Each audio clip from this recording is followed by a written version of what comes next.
Chapter 1. To repay the Lee family for their kindness to her mother. Jenny married Martin Lee, who was in a vegetative state, and took care of him tirelessly for 3 years. Everyone said she was a good wife, a good daughter-in-law. When Martin woke up, they said he would surely cherish her deeply. But the first thing that man did after waking up was demand a divorce and plan to sell her to someone else. Jenny Sue smiled faintly. It seemed this debt no longer needed to be repaid. Q City. Midnight. Private Suite 888 at Nightshade Club. Just as Jenny arrived at the door, she heard voices inside. Martin, you were in a coma for 3 years, and Jenny took care of you like a servant all that time. Are you really going to divorce her the moment you wake up? Jenny is just the housekeeper's daughter. Being able to look after Martin was a blessing for her. Does she really think she's worthy of being Mrs. Lee? Exactly. That title was always meant for Luna Sue from the beginning. Jenny had always known that Martin Lee had a former lover he adored to the bone, Luna. But ever since his accident, that woman had left the country and never returned. Once the voices inside died down a bit, Jenny pushed open the door and entered. Martin sat in a wheelchair, wearing a casual cloud-patterned black shirt, his slender fingers playing with a white lingerie strap. At a glance, Jenny recognized it. It was a birthday gift Luna had once given Martin, which had been locked in the safe ever since. She never imagined he would now turn it into a bracelet, wearing it on his wrist in place of $1 million Rolex. Martin, I've come to take you home. Jenny walked straight up to him, pulled a small cashmere blanket from her bag, and gently covered his legs before calmly pushing him out. The driver helped unload the wheelchair at home and then left. As soon as Jenny wheeled him inside, Martin threw a divorce agreement at her. Sign it! The same scene had happened countless times. Seeing that all too familiar document again, Jenny said nothing. She simply picked it up, walked to the entryway, and placed it into a drawer with practiced ease. The drawer was already filled with a thick stack of divorce agreements, all from Martin. Jenny, what will it take for you to agree to the divorce? Staring at Martin's angry face, Jenny clenched her fists slightly. When your health is a little better. Before she could finish, the man cut her off impatiently. Don't think that dragging this out will make me fall for you. You schemed your way into becoming the Lee family's daughter-in-law, but I will never love you. With that, he wheeled himself back into his bedroom. Staring at the tightly shut door, Jenny let out a heavy sigh. She had never married Martin out of love. It was all because of Madame Lee's request. 3 years ago, Martin had a fight with Luna Sue. He crashed his car on an overpass and fell into a coma. Experts at home and abroad had said he might never wake up. But Madame Lee refused to believe it. She sought out gods and fortune-tellers everywhere. Eventually, one master told her, as long as you find a woman whose birth chart matches Martin's perfectly and marry her to him as a form of good luck, he will surely wake within 3 years. Madame Lee searched all of Beijing's upper circle and finally found only one match, Jenny. So she came to Jenny and said, Jenny, 10 years ago your mother had cancer. We paid the bills and did everything we could to extend her life by 3 years. After she passed away, we took you into the Lee family and treated you like our own daughter. Now that Martin won't wake up, only you can save him. Consider this a way to repay us. Use your marriage to save him. Will you?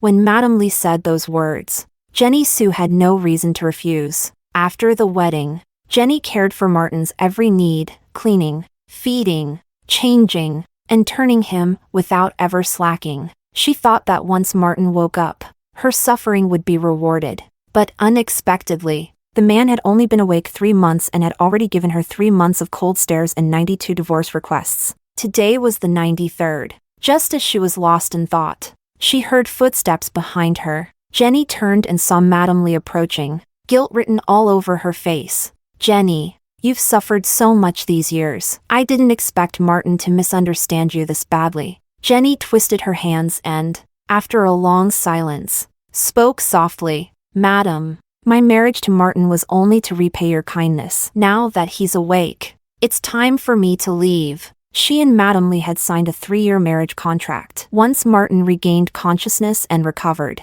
their marriage could be annulled immediately, and she would be free to leave. Madame Lee let out a long sigh, filled with regret. If you've made up your mind, then when your contract ends next month, I'll help you settle wherever you want to go. Jenny shook her head. No need. The Lee family has already done more than enough for me. Once the contract ended, she would no longer owe the Lee family, or anyone else, anything. Chapter 2. Back in the servants' quarters. Jenny took out the marriage contract hidden in her metal box, 3 pages representing her 3-year marriage. Now, with only 1 month left, everything would soon be over. Once the debt was repaid and the favor returned, she could walk away completely unburdened. At 10 p.m., her phone alarm went off. It was time to bathe Martin Lee. When she had first married into the Lee family, Madam Lee had told her that Martin had an obsession with cleanliness and had to bathe every day. So, for the past 3 years, every sponge bath and shower had been done by Jenny herself. Thinking of the 1 month remaining in their marital agreement, Jenny headed toward the master bedroom. Pushing open the door, she saw Martin already rolling his wheelchair toward the bathroom. Jenny walked over and pushed him the rest of the way inside. Just as she reached to unbutton his shirt, Martin's body tensed up. "I'll do it myself." Jenny noticed the flush creeping up his ears, but didn't stop. She continued undressing him. She had seen every inch of his body over the past 3 years. Even during these 3 months after he woke up, she had still been the one bathing him. What was there to be shy about now? She undid the shirt buttons and quickly pulled open his waistband. Just as she was about to tug his pants down, Martin Lee grabbed her wrist. "Jenny, are you doing this on purpose?"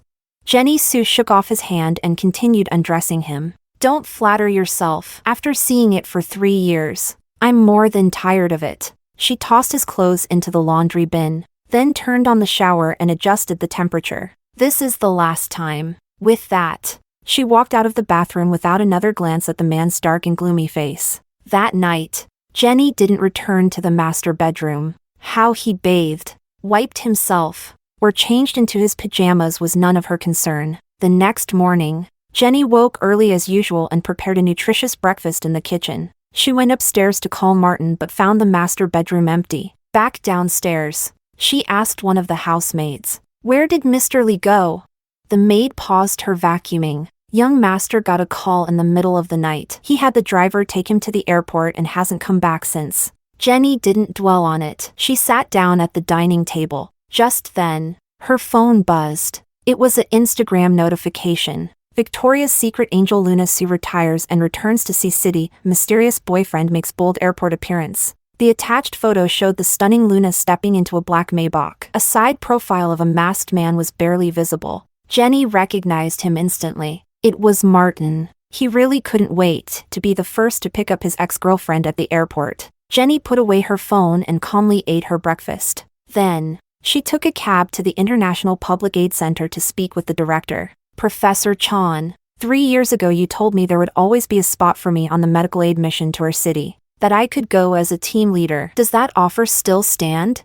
Jenny had come from a family of traditional Oriental medicine doctors. After graduating from a TCM university, she had originally planned to join the aid mission to her city until she stayed behind because of Martin Lee. Now that freedom was within reach again, she wanted to pick up her old dream. Seeing Jenny's resolve, Professor Chan was visibly moved. "Of course it still stands. Your medical skills are exceptional, and your understanding of acupuncture and pressure points surpasses your peers. You'll be able to help many people in our city." Jenny nodded. "Thank you, Professor Chan. I can leave by the end of this month." Upon hearing this, Professor Chan immediately began preparing the documents. "Great! I'll arrange your visa and connect you with the local medical team right away." After leaving the aid center, Jenny spent some time at the library reviewing traditional Oriental medicine texts, refreshing her knowledge until evening before returning to the Lee family villa. As soon as she entered the hallway, she noticed the strange looks from the housemaids. They were whispering behind her back.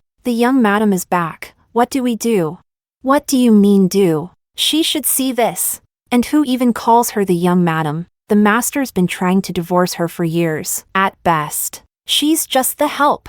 Jenny had heard these comments too many times to care. She walked upstairs toward her room, but as she passed the master bedroom, she noticed the door was slightly ajar. Inside, Martin sat in his wheelchair with his eyes half closed, and a woman in a white dress was kneeling between his legs, moving up and down. Chapter 3. With just one glance, Jenny turned away. She was about to leave when the two people inside the room saw her. Luna hurriedly stood up, smoothed out her disheveled white dress, and walked out. Jenny, it's been a long time. Luna Sue's eyes were soft and alluring, enough to make anyone unable to look away. I was just giving Martin a special kind of therapy. You don't mind, do you? Her words were clearly provocative, but Jenny's expression remained calm. Does Madame Lee know you're here? Just one sentence, and Luna's face instantly darkened. 3 years ago, Madame Lee had made it very clear this woman was never to step foot into the Lee household again. The air immediately grew tense. Martin wheeled forward and snapped. Jenny Sue, stop being so aggressive. Don't forget who the real Mrs. Lee is. Hearing that, Jenny's gaze didn't even flicker. If Mr. Lee is choosing sides, then I have nothing to worry about. With that, she gave Martin and Luna a long, steady look and turned to return to her room. This sham of a marriage was almost over. Soon, everything about the Lee family would have nothing to do with her. Back in the servants' quarters, Jenny took out her mother's photo and gently wiped it, just like she always did. Mom, I'll be leaving the Lee family soon. You won't blame me, will you?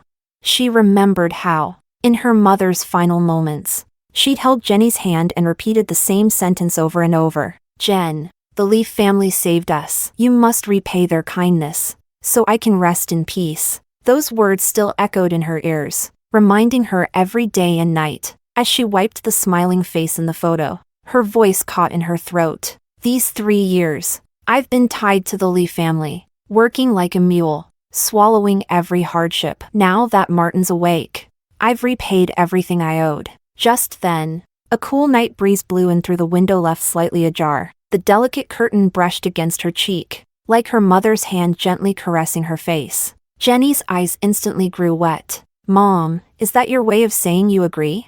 Ever since her mother passed, Jenny had lived in the Lee family alone. When she was tired, there was no one to lean on. When she cried, no one comforted her. When she was sick, no one asked. Madame Lee had treated her well, yes, but this was never her home.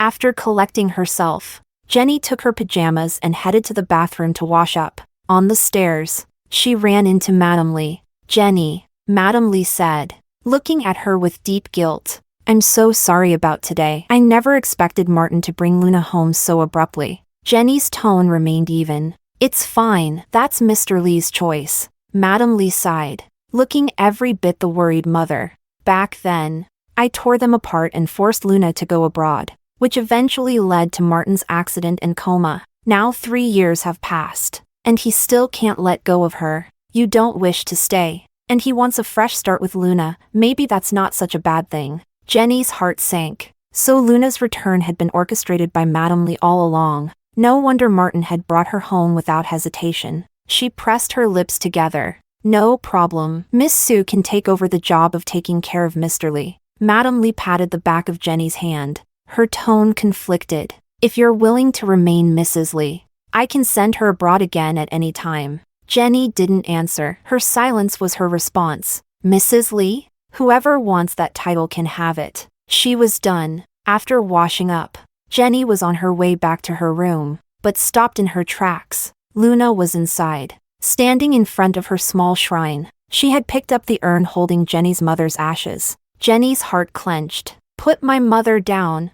Luna looked up and met her eyes. Your mother was just a maid. How can her ashes be enshrined in the master's house? It's such bad luck. With that, she let go. The urn hit the ground with a loud crack, shattering into pieces. Chapter 4. Ash gray dust scattered across the floor. Jenny's heart shattered with it. Mom. With a thud, she dropped to her knees and began gathering the spilled ashes with her bare hands. Shards of porcelain sliced through her palms, leaving bloody trails, but she didn't stop. Watching this, Luna's red lips curled into a smile as she strode over and threw the window wide open. A frigid gust of wind whooshed in, scattering the ashes across the room, until all that remained was the small handful Jenny managed to shield in her palms. Mom!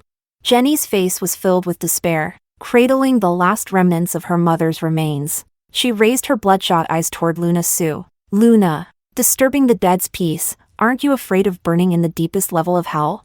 Luna looked amused, completely unfazed by Jenny's outrage. I'm just helping your mom move on. She's going where she belongs. Jenny trembled with rage and stood up, slapping Luna hard across the face. Smack! Luna's pale cheeks swelled up instantly. You dare hit me? She clutched her face in disbelief, raising her hand to strike back. But just then, the sound of wheels gliding down the hallway echoed in. In an instant, Luna retracted her hand and dropped to her knees on the floor. I'm sorry, Jenny. I didn't mean it. Please forgive me. The porcelain shards dug into her knees, and blood quickly stained her white dress. Right then, the door creaked open. Martin saw Luna kneeling in a pool of blood and rushed to her side. Luna, why are you kneeling to her? Get up! But Luna, with reddened eyes and a trembling voice, cast a fearful glance at Jenny and refused to move. Martin. Jenny accidentally dropped her mother's urn. She's just upset right now. Hearing Luna twist the truth so effortlessly, Jenny clenched her palms tight. Luna, do you dare say that again, while looking at my mother's photo? Luna's body visibly shook, as if truly frightened by her words. Martin immediately grasped Luna's hand and forcefully helped her up, holding her protectively in his arms. Then he turned toward Jenny, his face twisted in anger. You broke the urn yourself and still blame Luna? How can someone be as shameless as you? With that, he wheeled away with Luna in his arms. Jenny quietly continued gathering what little remained of the ashes and porcelain, not offering a single word in defense. By the end, all she had was a small handful. The person who had stood tall and strong, sheltering her from all storms, now existed only as this tiny, feather-light pile. Mom. I'm sorry. Jenny's voice cracked, heavy with grief and pain. That night, she didn't sleep a wink. The next morning, Jenny found the cemetery caretaker's number and dialed. Hello. I'd like to arrange a burial today for the occupant of plot 86. Back when she graduated college and planned to go to her city, she had already purchased a burial plot for her mother. Through 3 years of hardship in the Lee household, her only comfort had been keeping her mother's photo and ashes close by. But now, even her mother's peace had been taken from her. At the cemetery on the outskirts of the city, Jenny carefully placed what was left of her mother's ashes into the grave. Then she bowed deeply 3 times. Mom, I'm sorry. I've failed you. I should have laid you to rest long ago. Now, even in the afterlife, you've had no peace. I thought that by keeping you with me, I could stay close to you, but it turns out, that was just a foolish fantasy of mine. At some point, a light rain began to fall from the sky, but Jenny didn't even notice. She knelt before her mother's grave, unwilling to rise for a long, long time. Memories of her time with her mother came flooding back like a tide, overwhelming her heart. Only when the sky darkened and the rain grew heavier did Jenny slowly brace herself against the tombstone and rise. But maybe it was because she had knelt too long, or maybe the cold rain had weakened her. As soon as she stood up, the world spun black. Her head slammed hard against the tombstone, and she completely lost consciousness. Chapter 5. Groggy and dazed. When Jenny woke up, she found herself lying in a hospital ward, completely alone. A moment later, a nurse came in to change her for, Miss, you're finally awake. The cemetery staff found you unconscious and brought you here. You had a 40-degree fever, and we couldn't reach any of your family. Everyone was so worried. The nurse's voice was full of concern as she gently handed Jenny a cup of warm water. You should call your family. Let them know to come care for you. Jenny paused as she took the cup, her expression complicated. Thank you. She glanced at her phone. She had been gone all night, yet not a single missed call or unread message. Jenny gave a faint, bitter smile. She had nearly forgotten she no longer had any family. When the 4 finished, she got up to walk around. As she stepped into the corridor, a few nurses carrying trays passed by, chatting among themselves. The VIP patient upstairs is that Victoria's secret angel, Luna, right? Her boyfriend's so devoted, she just scraped her knee, and he rented the whole floor for her treatment. For that tiny scratch? If it were us regular people, a band-aid would have been enough. What's with all the drama? You can't compare. Look at their status. But isn't Luna's boyfriend that Lee guy who had a car accident 3 years ago? Didn't he marry the housekeeper's daughter to ward off bad luck? Why is he so close to Luna now?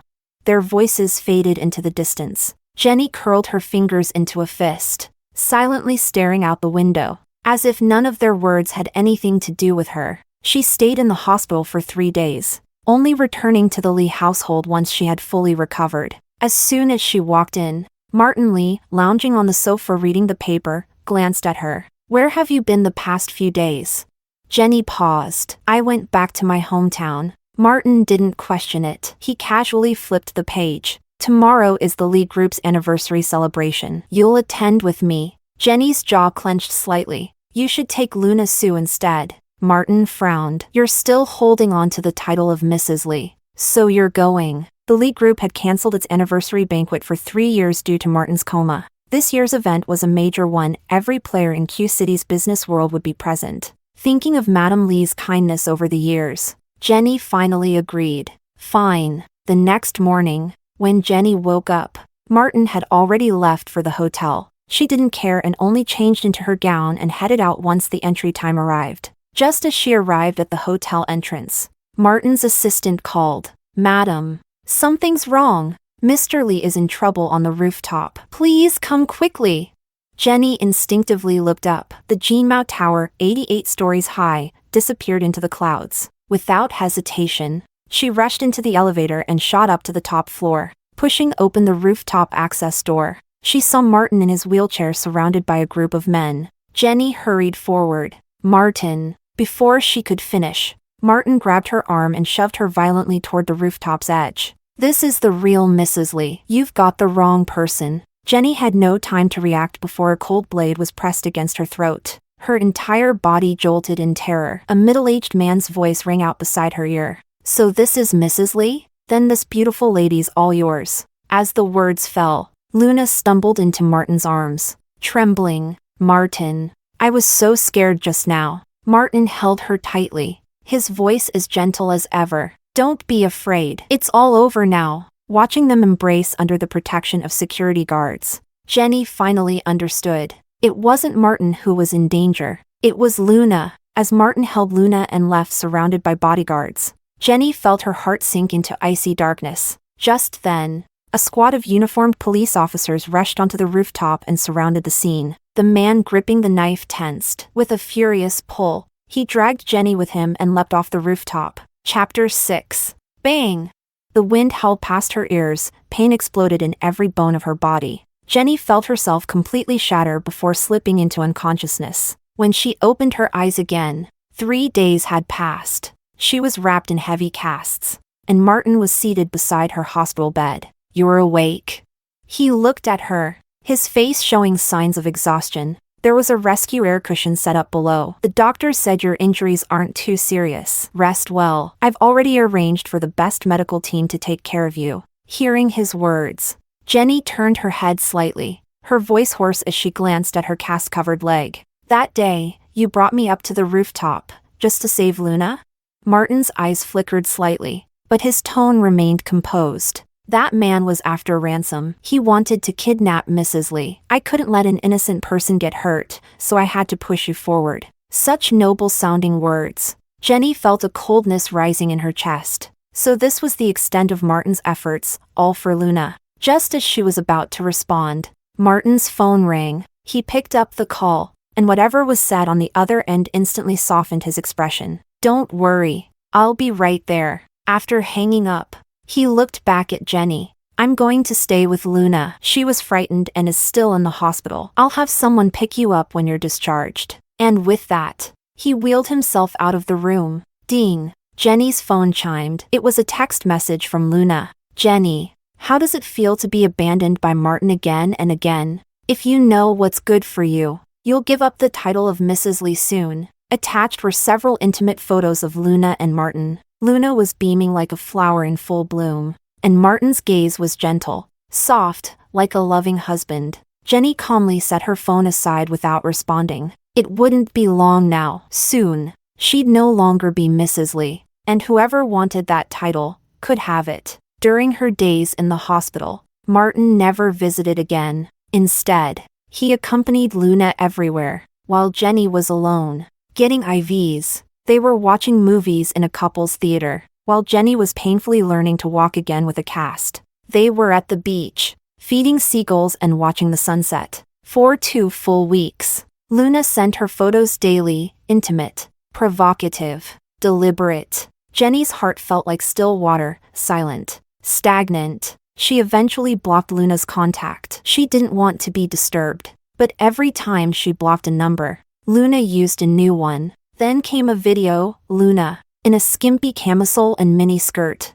riding on Martin's lap. The wheelchair rocked rhythmically beneath her. Jenny, even in a wheelchair, Martin can still entertain me. You were his wife for 3 years. Did you ever even have him? Jenny's stomach turned. Rage surged through her chest. She had wanted to leave quietly, avoid further drama. But now, remembering her mother's shattered urn and this woman's arrogance, Jenny copied all the photos and videos onto a USB drive. She sent it to a confidential ad agency with one instruction. At the end of this month, compile everything on the drive and display it across every giant screen in the city. 3 years of devotion. 3 months of silent endurance and sacrifice. She had already been more than kind to Martin, but since he allowed Luna to go this far, then they would have to deal with the consequences. Chapter 7. On the day of her discharge, Martin didn't come to the hospital. Jenny Sue didn't expect him to. She completed the paperwork alone and took a cab home. Mid-Mountain Villa. When Madame Lee saw Jenny returning on crutches, she rushed over in a panic. Jenny, why didn't Martin pick you up from the hospital? Where is he? Seeing the concern in Madame Lee's eyes, Jenny replied softly. He's busy. At that, Madame Lee's brows furrowed deeply. Busy? What could he possibly be busy with? Don't tell me you were alone in the hospital all these days? Jenny lowered her gaze and said nothing. Madame Lee immediately dialed Martin's number, her tone stern. Where are you right now?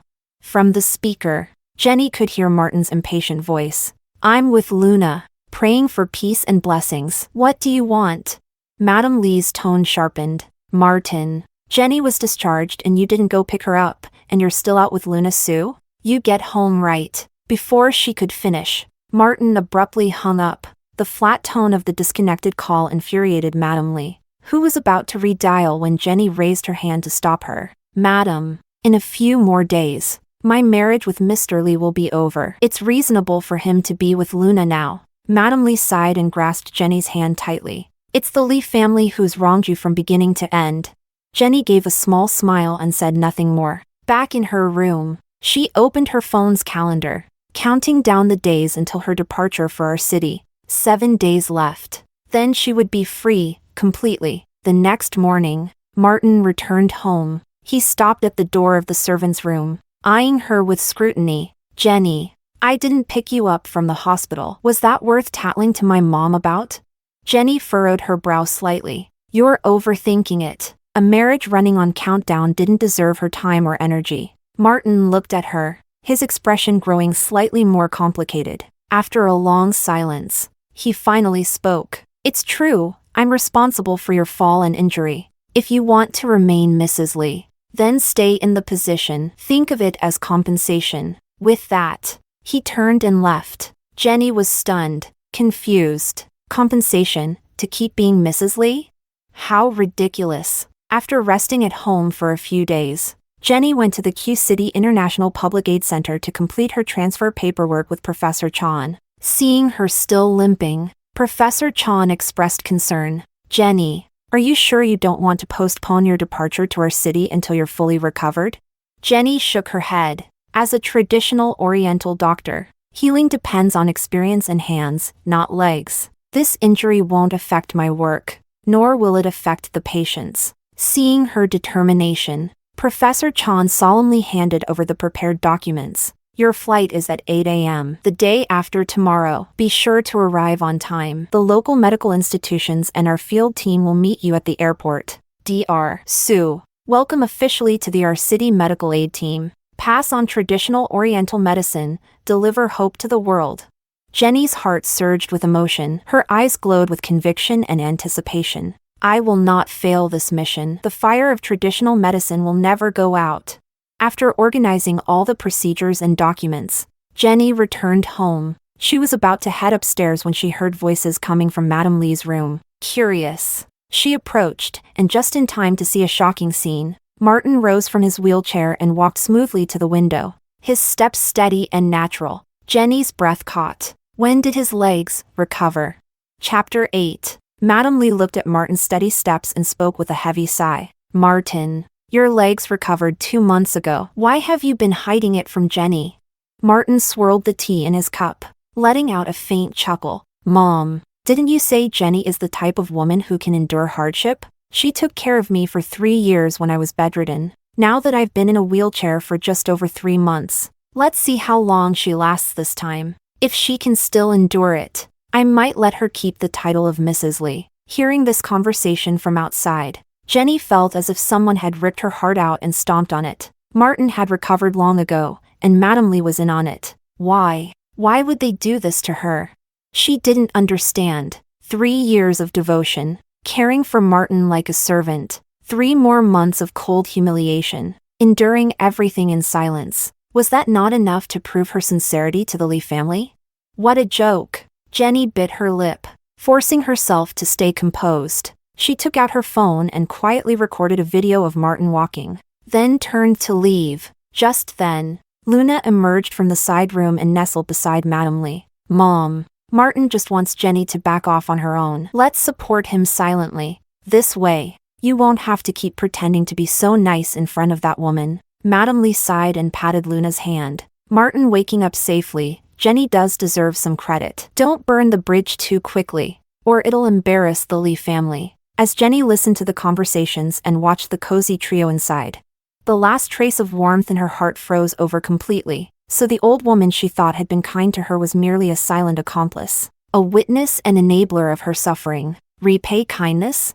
Jenny laughed bitterly in her heart. For the sake of so-called gratitude, she had sacrificed her dreams and endured everything for 3 years and 3 months. And this was the truth she got in return. Taking a deep breath, Jenny left without alerting anyone. That night, she didn't sleep a wink. The next day, Jenny began packing. She would leave behind anything that didn't belong to her. What was hers, she'd take it all. The tiny servant's room held only a few old clothes from 8 years ago and several photos of her mother. Not even enough to fill a small suitcase. But with her mother's photos beside her, she felt grounded. One more day, and it'll all be over, she murmured to herself. Opening her desk drawer, she took out 10 thick notebooks, each filled with notes about Martin's preferences, habits, and the meticulous details of his care. Without a trace of hesitation, she set them all ablaze. As flames roared in the barrel, Martin entered and froze at the sight. His heart skipped a beat. The words flew from his mouth before he could stop them. What are you burning?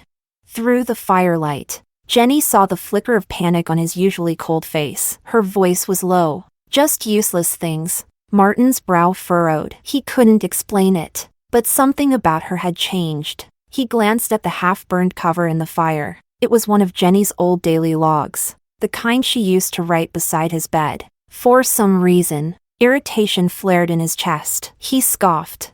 You've gotten everything you wanted. Of course it's all useless now. With that, he turned and wheeled away. Jenny stood in place, watching the last of the flames devour the ashes of her past. Only when not even a spark remained did she pick up the barrel and carry the ashes outside, burying them in the soil with her own hands. It was over, truly over. At dawn, she took out the 3-year marriage contract she had signed, and laid out the 93 divorce agreements Martin had given her on the desk. Bathed in morning light, without disturbing a soul, Jenny silently left the villa where she had spent 8 years of her life. Q City Airport. In the departure lounge, Jenny compiled all the videos she had taken in recent days and sent them to the ad agency. Broadcast this across every giant screen in the city at 7:50 a.m. today. Make sure all 85 million people in Q City see it. Jenny was someone who repaid kindness with kindness and vengeance with vengeance. The debt to the Lee family, for her mother,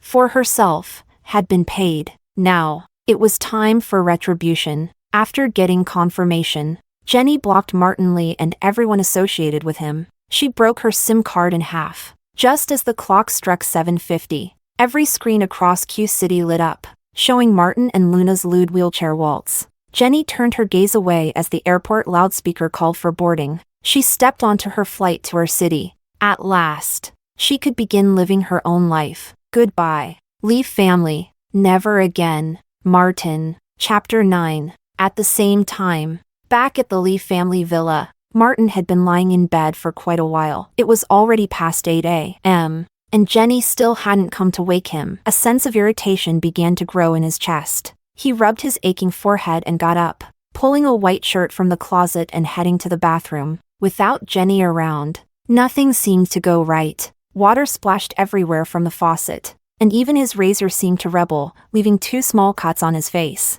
After washing up, Martin went downstairs toward the dining area. Instinctively, his gaze turned to the kitchen door. At this hour, Jenny would usually be busy inside, preparing breakfast. But today, the kitchen was eerily quiet. There wasn't a single dish on the dining table. Martin's brows tightened. He called over a nearby housemaid. "Where's Jenny?"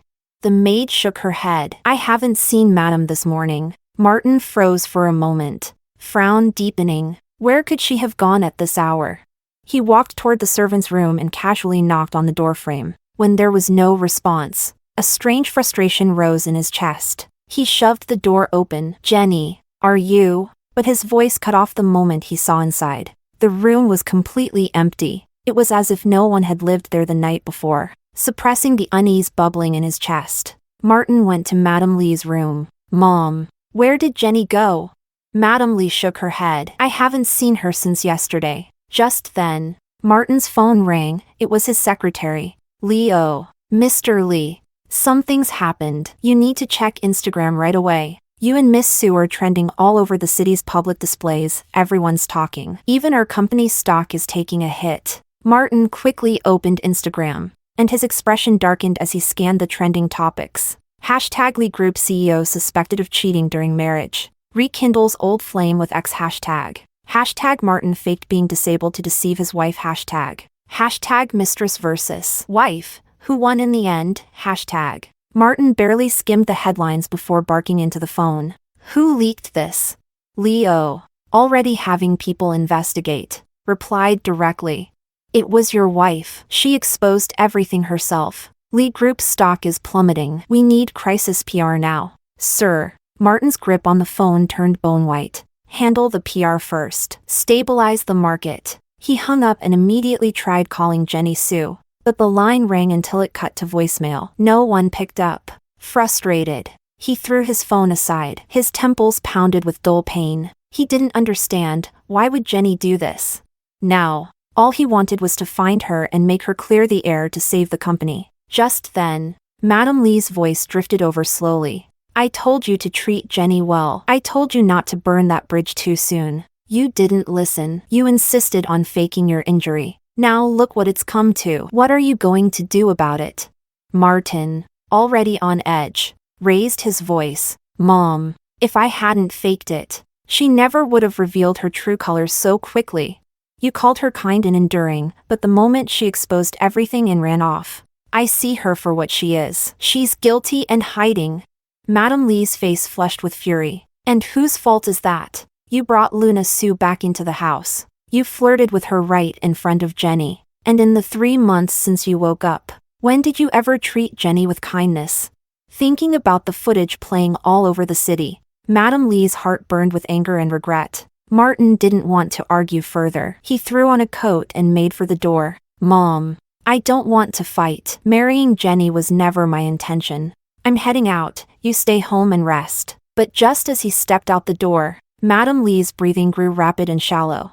Her vision blurred, and she collapsed to the floor with a thud. Chapter 10. At that moment, as if sensing something, Martin turned toward the house and saw Lee's mother collapsed on the floor, her condition unknown. Seeing her lying there, he suppressed the panic rising in his chest and quickly called the family doctor. In less than 5 minutes, the doctor arrived, rushing in with his medical kit. After emergency treatment, Lee's mother's breathing gradually stabilized, but she still hadn't regained consciousness. "We can't delay. Based on the madam's current condition, she needs to be taken to a higher-level hospital for immediate emergency care." Outside the emergency room, Martin waited anxiously for Lee's mother to come out while checking the top trending searches on his phone. Earlier, everything had happened too fast for him to look. But now, seeing them, his head throbbed painfully. The photos and videos circulating on the trending list were all sent by Luna to Jenny. Exiting Instagram, Martin called Luna. His voice gave nothing away. Luna, come to Q City Hospital. Luna was at home, checking the trending topics on Instagram, and felt a vague sense of unease upon receiving Martin Lee's call. But hearing no trace of blame in his voice, she felt slightly reassured. When she sent those photos to Jenny, she just wanted to provoke her. She had hoped Jenny would take the hint and leave Martin on her own, but she never imagined Jenny would fight back so hard, broadcasting those photos and videos all over the city. Reading through the comments, most people were scolding them for being shameless, saying things like, "The pretentious coquette and the simp, a match made in hell." But what did these people even know? With that thought, Luna made a call. "Help me post some comments. Just say." After finishing the call, Luna finally hailed a cab to Q City Hospital. When she arrived at the emergency room, Lee's mother had not yet come out. Martin's dark, sharp eyes locked on her. "Why did you send those things to Jenny?" Luna felt a chill run through her body under his gaze, but she forced herself to stay calm and looked at him with teary, glistening eyes. "Martin, I did it all for you. You don't love Jenny and want a divorce, but she refuses. I just wanted to help her back down. If you can't be the bad guy, then let me be." Looking at the man before her, a trace of bitterness slowly crept into Luna's heart. 3 years ago, Martin Lee never looked at her this way. Back then, they were the perfect couple, handsome and beautiful. Aside from Lee's mother, everyone wanted them to get married. Yet in just 3 years, everything between them had changed. Seeing her tear-streaked face, Martin momentarily spaced out, but quickly recovered. "You wanted her to back off, but now everything's out in the open. Did you think about the consequences? Lee Corp's stock is crashing. The company's reputation, yours, mine, has all taken a hit. Is this what you wanted?" Luna sniffled. "It's fine. The internet has no memory. Once some time passes, everyone will forget. And I believe in your ability. When this blows over, you'll rise again. Look, everyone wants us back together. We can't let them down." As she spoke, Luna opened the comment section on her phone and showed it to Martin. Martin pushed her hand away, his heart filled with frustration. Just then, the light outside the emergency room went out, and doctors and nurses pushed out a hospital bed. Martin hurried forward. "How's my mother?" The doctor removed his mask. "She's fine now. Wait until she wakes up. Then you can visit her in the ward." Hearing that, Martin finally breathed a sigh of relief. Lee's mother didn't regain consciousness until the evening. Martin paused from moistening her lips with a cotton swab and asked softly, "Mom, how are you feeling?" Lee's mother didn't answer his question. Her eyes locked straight onto Luna behind him, and she spoke furiously. "Martin, get her out of here. How dare you bring her to see me?" As she spoke, she grabbed a teacup from the table and hurled it straight at Luna's head. Chapter 11. In a flash, just as the teacup was about to hit Luna on the head, Martin Lee caught it midair. He turned and looked at Luna Sue, who was hiding behind him. "Go home first." After Luna left, Martin let out a deep sigh. "Mom, you just woke up. Why get yourself worked up over her?"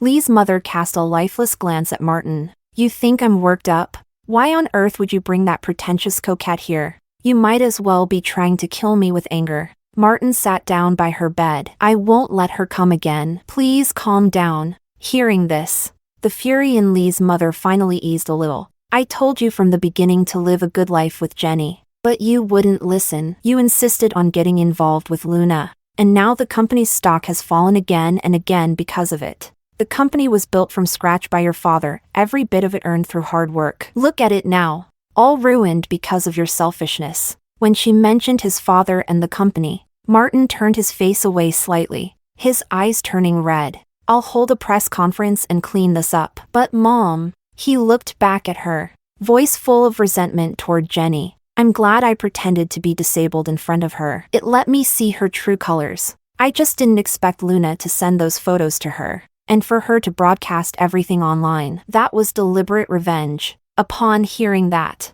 Lee's mother could barely hold back the urge to crack his head open and look inside. "Even now, you're still talking like this? If your father had treated me that way, I wouldn't have stopped at just posting things online." She closed her eyes, a trace of regret flickering through her expression. Martin, I regret it. When you were bedridden for 3 years, Jenny took care of you without complaint, feeding you, cleaning up after you, doing everything herself. If we hadn't used her, if we hadn't let her down so badly, why would she have exposed everything online? At that, Lee's mother paused, her voice softening. Go now and find Jenny. I want to apologize to her in person. After Martin left, Lee's mother began recalling events from long ago. Regret settled heavily in her heart. Jenny's mother hadn't just been a maid in the Lee household. Back when Lee's father was young, he'd gone to Sioux Family Village to inspect a new project. During the trip, he suddenly fell seriously ill. It was Jenny's grandfather who happened to pass by and saved his life. Later, Sue's grandfather passed away, and through a twist of fate, Jenny's mother brought her to Q City to repay that life-saving kindness. Lee's mother took in Jenny's mother and Jenny, but Jenny's mother didn't want to be a freeloader. She chose to help out with what she could around the house. Over time, outsiders assumed she was just a housemaid. After leaving the hospital, Martin went straight to the company. On the way, he kept trying to call Jenny, but her phone remained unanswered. Once he arrived, he immediately summoned his assistant. Leo, help me find out where Jenny is. Once you do, bring her to the office at once. Leo accepted the task and left. That night, Martin stayed in his office, staring at company data, the plunging stock prices, and all the news about him online. He didn't sleep a wink. Early the next morning, Leo rushed in. Mr. Lee, Madam boarded a flight to Kenya yesterday morning. Martin's heart skipped a beat. What's she going there for?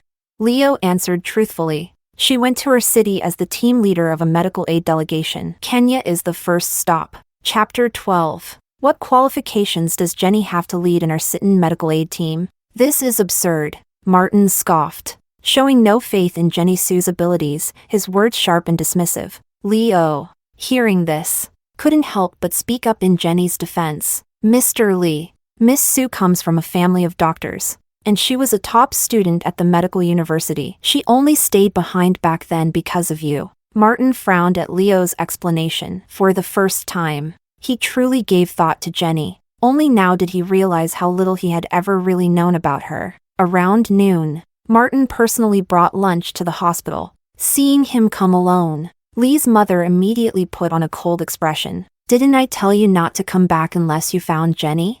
Martin pressed his lips together. She's already boarded a flight to Kenya. Hearing that, Lee's mother's expression shifted slightly. Then maybe it's for the best. Going to her city for medical aid was always her dream. If it weren't for your car accident back then, she would have left right after graduating. As she spoke, Martin realized her words matched exactly what Leo had said. He couldn't help but scoff. For me? More like for money. If you ask me. After all, the Lee family was the wealthiest in Q City. Lee's mother shook her head slowly. Jenny took care of you for 3 years. When she left, she didn't take a single cent. Son, we were wrong, so very wrong. At first, even she thought Jenny was in it for the money. But now, it was clear, the ones obsessed with money were themselves. Martin simply couldn't understand. If it wasn't for money, why would Jenny take care of him like that for 3 long years?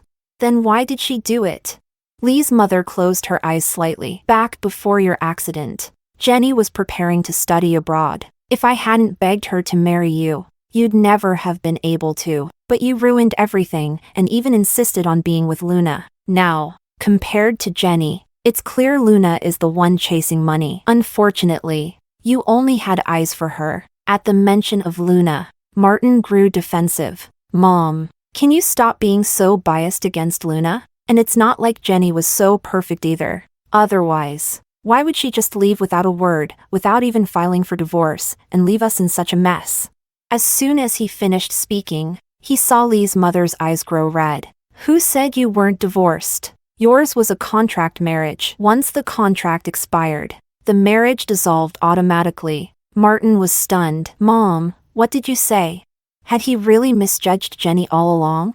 Lee's mother shot him a sidelong glance and said flatly, if you don't believe me, check my nightstand or ask Lawyer Lou. There were 3 copies of the contract, one for me, one for Jenny, and one with Lou. After returning home, Martin immediately contacted lawyer Lou. Once he confirmed the truth, he went to Lee's mother's room and found the contract. Seeing Jenny's signature at the bottom, regret surged within him like a tide. So he had really, truly misjudged her this time. Just as Martin was reeling from this revelation, at Q City Hospital, Lee's mother received a call from the suburban cemetery. "Hello, are you Jenny's mother-in-law? We're calling from the suburban cemetery. Miss Sue previously purchased a burial plot with us, but there are a few documents that require her signature." Hearing this, Lee's mother's heart skipped a beat. "Cemetery? Who is she burying?" The voice on the other end replied, "You didn't know? A few days ago, Miss Sue came crying and holding a small glass jar, saying the ashes inside had been smashed by someone." At that, a sharp pain pierced Lee's mother's heart on Jenny Sue's behalf. She hung up and immediately dialed Martin's number. "Martin, get to the hospital right now and explain to me what this urn of ashes is all about." Chapter 13. It took Martin a moment to realize what Lee's mother had meant. The urn of ashes Jenny had cried over was her mother's. "I know." Jenny smashed the urn herself and blamed Luna. "Why are you bringing this up?" Lee's mother frowned deeply as she listened, then rebuked him sternly. "Martin, even now, you're still defending Luna? Let me make it clear, Luna Sue broke up with you back then because of money. Think before you believe everything she says. You owe me an explanation." But Martin didn't believe her. The Luna he remembered had been gentle and virtuous. He couldn't believe someone like that would lie. After hanging up, he immediately headed to Luna's house. Since his mother didn't trust Luna, he'd go verify it himself. He had bought this house for Luna when she returned to Sea City. Normally, she came to him. This was his first time visiting her place. But as soon as he unlocked the door and stepped inside, he froze. Clothing was strewn across the floor from the living room to the bedroom. A bad feeling surged in Martin's chest. He frowned and entered. From the bedroom, a strange male voice could be heard. "You said you came back to Sea City and got close to Martin for money to help my company survive. But you've been back for 3 months, why haven't you wired me a cent?" Before the man finished speaking, Luna's sultry voice floated out. "Just wait a bit longer. Jenny only just left Martin, I can't act too soon. When the time's right, I'll push harder. Once I marry into the Lee family, half of his fortune will be mine. When that day comes, I'll let you spend as much as you want." Then the man's voice grew urgent. "You better not fall for him for real. Don't forget we're legally married in the US. If you stay here too long, don't forget your daughter back in America." Luna giggled coquettishly. "I know. Once we're done, leave quickly. He's never come here before. But this is still his house. If he suddenly shows up, we'll both be screwed." With that, the room filled with the sounds of their intimacy. Martin recorded everything silently, then walked away. So everyone else had been telling the truth. He was the only fool, thoroughly deceived by Luna. The moment he left Luna's home, Martin called Leo.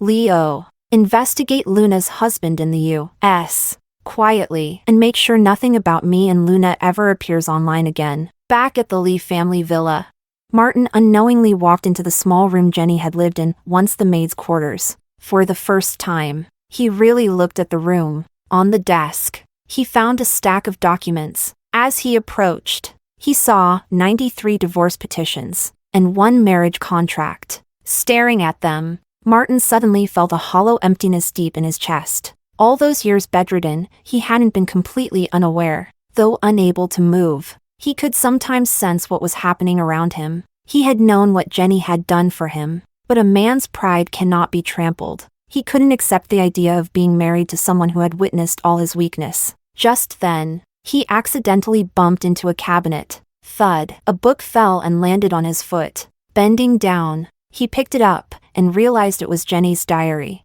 As if possessed, Martin began to read. March 1st, 2021, Sunny. Today is my first day married to Martin. I don't love him, but the Lee family helped mine. I had no choice. I gave up my dream of medical aid in our city, gave up the man I loved with all my heart, and moved in with Martin. April 28th, 2021, overcast. It's almost 2 months since our wedding. Martin still shows no signs of consciousness. Every day, I use the acupuncture skills my father taught me. October 5th, 2022, rainy. Over 2 years of marriage, I haven't had a full night's sleep. To keep Martin's body from deteriorating, I massage and turn him every 2 hours. His muscles haven't atrophied like other patients. Which surprised me. October 30th, 2022, Sunny. When will Martin wake up? Staying in this tiny room, I feel like a caged bird. Real men cry too, but not easily. By the time he closed the diary, Martin's eyes were already red with tears. He had been so very wrong. Looking at the rising glow of the evening sky outside the window, he was seized by an overwhelming urge to fly to our city and bring Jenny Sue back. Just as he was about to call Leo, his phone rang. Mr. Lee, the flight to Kenya that left at 8 a.m. yesterday encountered a typhoon and crashed midair. There were no survivors among the crew or passengers. Chapter 14. What did you say? Say it again. Martin Lee staggered, bracing himself against the wall as his whole body trembled. Leo repeated calmly, the plane Madame Sue was on has crashed. Before the words fully sank in, Martin's phone slipped from his fingers and hit the floor with a dull thud. The phrase plane crash echoed over and over in his mind. How could this happen? Why? How? Martin stumbled out of the room, unable to accept what he had just heard. Memories he had pushed deep into his mind over the past 3 years now surged back with unbearable force. Jenny's warm smile, her gentle care, her devoted hands wiping his body clean, frame after frame, scene after scene, replayed endlessly in his mind. Leo's voice on the phone finally pulled him back to reality. He bent down, picked up his phone with shaking hands, took a deep breath, and forced himself to steady. Has the police confirmed the identities of the victims? Leo hesitated before replying. Not yet. They're conducting urgent DNA tests to verify. Once he had this confirmation, Martin issued a clear order. Arrange a private jet immediately. I need to go there in person. If she's alive, he must see her. If she's dead, he must bring back her body. Martin simply refused to believe that someone as strong as Jenny could just disappear like that. Just as he was about to hang up, he added, and don't tell my mother about this. But before the words even left his mouth, he saw Lee's mother being helped to the doorway of the maid's room. Don't tell me what? Mom? Why are you out of the hospital? Martin's heart skipped a beat. A flash of panic crossed his face before he quickly masked it. It seemed she didn't yet know about the plane crash. Knowing how much she cared about Jenny, he absolutely couldn't let her find out. But fate had other plans. Her next sentence shattered his last bit of composure. Tell me the truth. Did something happen to Jenny? Mom. No. Jenny's already arrived in our city. What could possibly happen? Martin averted his gaze, hoping to bluff his way through. Don't lie to me. I saw the news. She cut him off sharply. That was why she had come to the house in the first place. Now, seeing Martin's reaction, she was almost certain. Lee's mother's eyes filled with tears. Martin, this is all your fault. If it weren't for you, how could Jenny have ended up like this? You better pray she's still alive. If she's gone, then you are no longer my son. After saying this, it was as if 10 years had instantly been carved into her face. It's only when tragedy strikes that people realize who truly matters. Lee's mother had finally understood that. When she had fallen ill in the past, Jenny had always been at her side. This time, she had only had the company of a housekeeper, and no maid could ever compare to Jenny. Martin looked at the frail, trembling figure before him and found himself speechless. Just before she returned to her room, he called softly after her, Mom. I've already arranged a private jet. I'm going there myself to find out the truth. 4 hours later, the plane touched down at the airport closest to the crash site. Martin was immediately whisked away by car to the scene. When he arrived, he saw the area cordoned off with layers of yellow tape. Doctors in white coats and uniformed officers were coming and going inside the perimeter. Martin's heart rose and fell with each movement, each step echoing the weight of uncertainty. He approached the tape, trying to enter, but was stopped by a police officer. This is a restricted zone. No unauthorized personnel allowed. Martin replied, Someone I love was on that plane. I need to see for myself. The officer shook his head. Please register their name here. Once we confirm, we'll contact you. Soon, Martin was led to a nearby tent. Inside were rows of family members of the victims, their eyes red, waiting for a verdict from hell. At that moment, It felt as though a sword hung over Martin's neck, ready to fall at any moment, severing all hope. Chapter 15. That night, waiting inside the tent was perhaps the longest, most agonizing night of Martin's life. He dreamt of Jenny Sue. In the dream, he was once again lying on the hospital bed, immobile, helpless, while Jenny cared for him with unwavering dedication. She turned him over, wiped his back, fed him, changed his diapers. Every 2 hours, she massaged his body, her hands tirelessly working across his skin, pressing every inch with gentle persistence until they trembled with fatigue. Then, the scene shifted. Jenny stood up and walked away from the house, boarding a plane bound for our city. A typhoon struck. The aircraft fell from the sky, covered in blood. She emerged from the wreckage. She looked at him, eyes full of hatred, cutting straight through his soul. "Martin, in this lifetime, I never wanted to marry you." Her voice was sharp and piercing, one sentence slicing through him like a blade. "Jenny," Martin cried out, jolting awake from the nightmare. He was drenched in sweat, chest heaving. At that moment, Leo walked in, seeing Martin awake. He spoke at once. "Mr. Lee, the forensic results just came in. Among the recovered remains, none match Madame Sue's DNA." With a loud crash, the water glass in Martin's hand fell and shattered on the floor. "Have they searched the entire area?"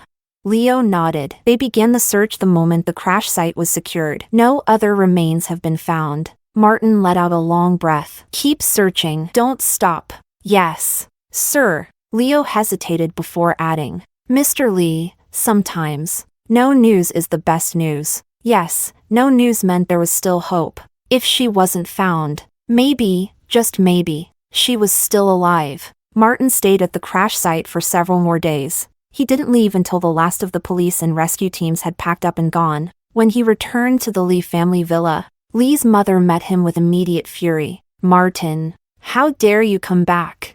"Mom, please, not now," Martin said, his voice hoarse. He hadn't found Jenny. No leads, no traces. His mind and body were utterly exhausted. He had no strength left to deal with his mother's scolding. Martin locked himself in his room for a full day and night. The next day, when Leo came in, he found Martin collapsed on the floor, the room strewn with empty liquor bottles. He stepped carefully over the mess and began picking up the bottles, sighing softly. "Mr. Lee, Madame Sue is safe. She's alive." That day, one of her teammates was late, and she ended up switching to another flight. Martin's dull, lifeless eyes finally stirred. His voice was raspy. "Are you telling the truth?" "Yes, we contacted her teammates from that alternate flight. We've located their team." Hearing the confirmed news, Martin forced himself to sit up, a flicker of life returning to his face. "That's great, as long as she's okay. I still have a chance to make things right." Without hesitation, he turned to Leo. "Book me the next flight, the fastest one. I'm going to our city to find her." He had to bring her back. He had to say it to her face. "I'm sorry." At 2 p.m., Martin was en route to the airport when Luna arrived in a rush. "Martin, where are you going?"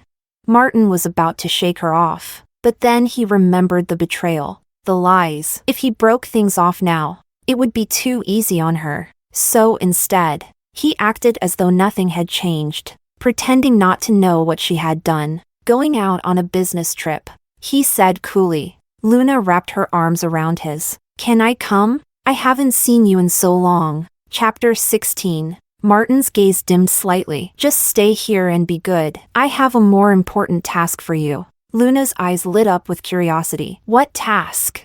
"This business trip.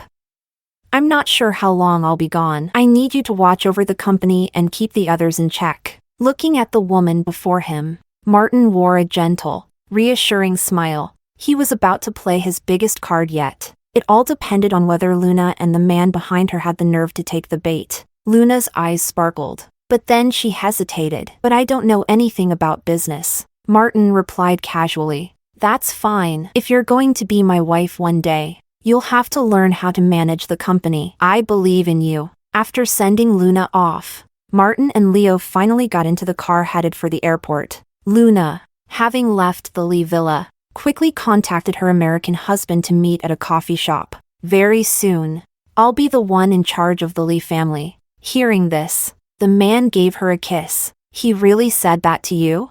Luna nodded and showed him the offer letter. I'm starting at Lee Corp tomorrow. Judging by the situation, Martin probably won't be back for at least a month or two. The man narrowed his eyes. So, that means you'll be running the Lee Corporation? Luna raised her chin smugly. Exactly. Do you even need to ask who I am?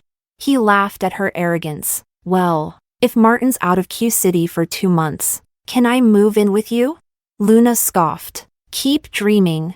Meanwhile, Martin watched the video his subordinate had just sent him. A cold smile tugged at his lips. A bunch of clowns. Let them dance for a few days. When I return from our city, that's when the net closes. His mind was full, and time felt impossibly slow. Martin hadn't had a proper night's sleep in days. Yet even now, lying on the plane, he couldn't sleep. He stared out the window, wondering what Jenny was doing at this very moment. Seeing the dark circles under Martin's eyes, Leo advised, Mr. Lee, you should try to get some rest. We've still got a long way to go. Martin shook his head. You sleep. I just want to watch the scenery. As they got closer to their destination, Martin's heart grew heavier with dread. The nearer he got to Jenny, the more afraid he was to face her. What would he even say to her?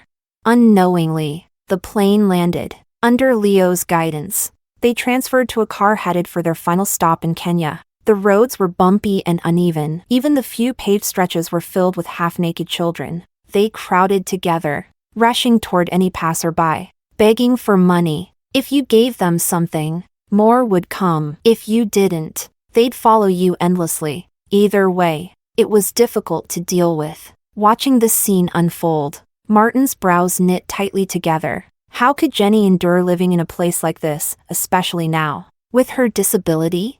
Sensing his boss's anxiety, Leo finally broke the silence. Mr. Lee, if Madame Sue chose to come here, she surely anticipated all of this. You don't need to worry. Martin gave a soft hum of acknowledgement, though his expression didn't change. Before long, the car stopped in front of a rundown house. This was one of Kenya's poorest districts. The people here had never seen such a luxurious car. Within seconds, men, women, and children surrounded it, protected by Leo and several bodyguards. Martin made his way toward the house, and then he saw her, a familiar figure, sitting in a wheelchair, busy at work. Martin's eyes instantly welled with tears. He called out softly, his voice trembling. Jenny, is that you? Chapter 17. Jenny was in the middle of administering an 4-drip to a local girl when Martin's voice drifted to her ears. Her delicate brows immediately furrowed. She thought she was hearing things until the girl beside her pointed behind her. Jenny, that man's calling you. Jenny turned around and saw Martin standing tall in a wrinkled black suit. Had it not been for the disheveled look, the messy hair, the exhaustion lining his face, he might have still looked striking. But now, he looked nothing like the refined heir of the Lee family, just a man worn thin. Jenny's brows furrowed further. What are you doing here?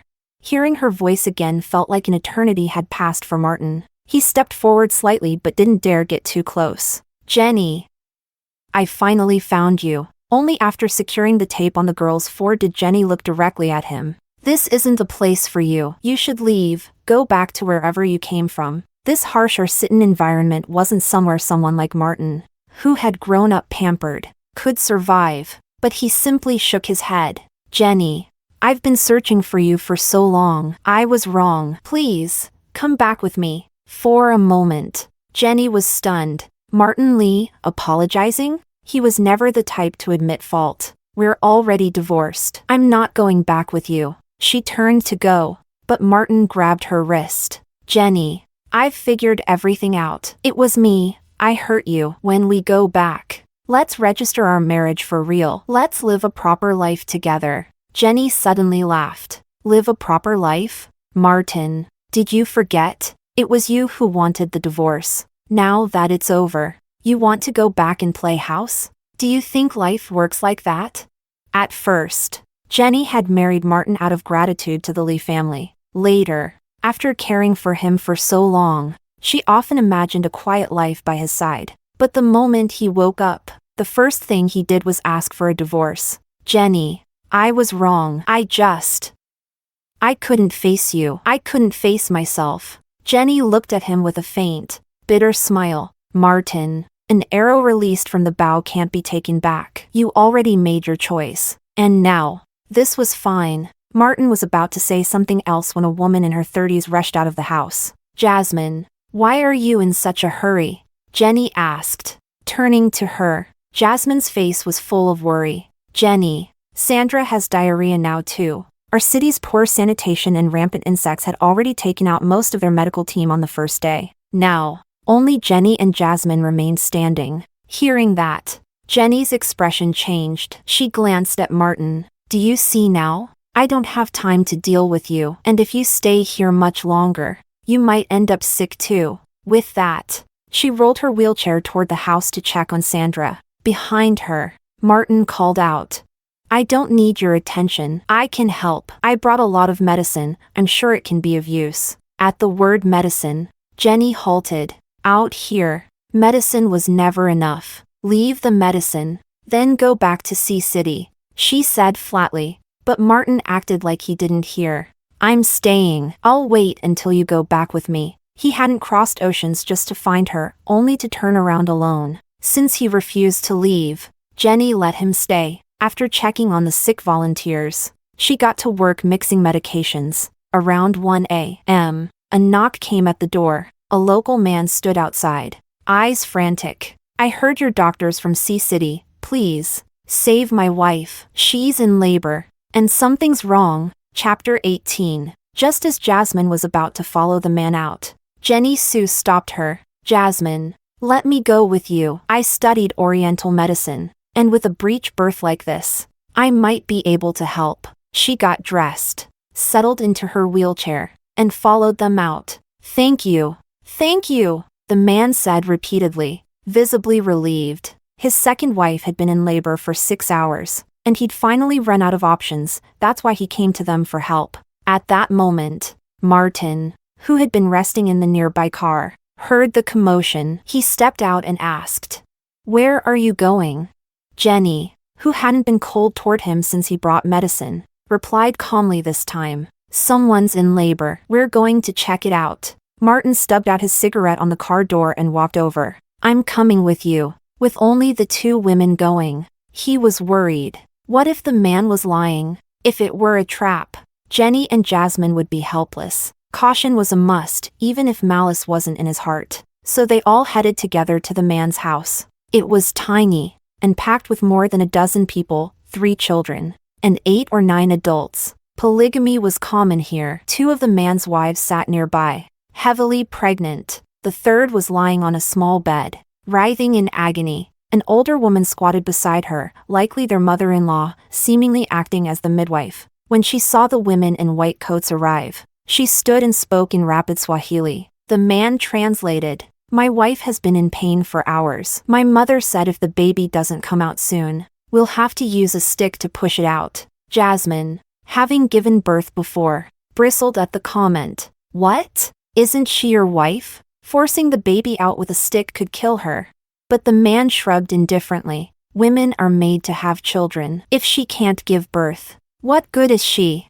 Jasmine was about to explode, but Jenny gently grabbed her arm and shook her head. This is how it is here. Their fate is already written. We can help this one, but we can't change the whole system. The local mindset wasn't something they could change with a few angry words. Jasmine fell silent, looking at the woman in labor with mixed emotions. Jenny rolled closer in her wheelchair, reaching forward to examine the woman's belly. Martin immediately handed her a pair of gloves and protective goggles. Protect yourself. Don't expose your skin, he warned. Our city was unpredictable. He couldn't stop her from helping, but he could at least minimize her risk. Jenny looked up at him for the first time and said sincerely, Thank you. She put on the gloves and placed her hands on the woman's abdomen. After about a minute, she switched hands, then made a diagnosis. She's at 41 weeks. The baby's coming. Jasmine, prep the delivery tools. From the man's account,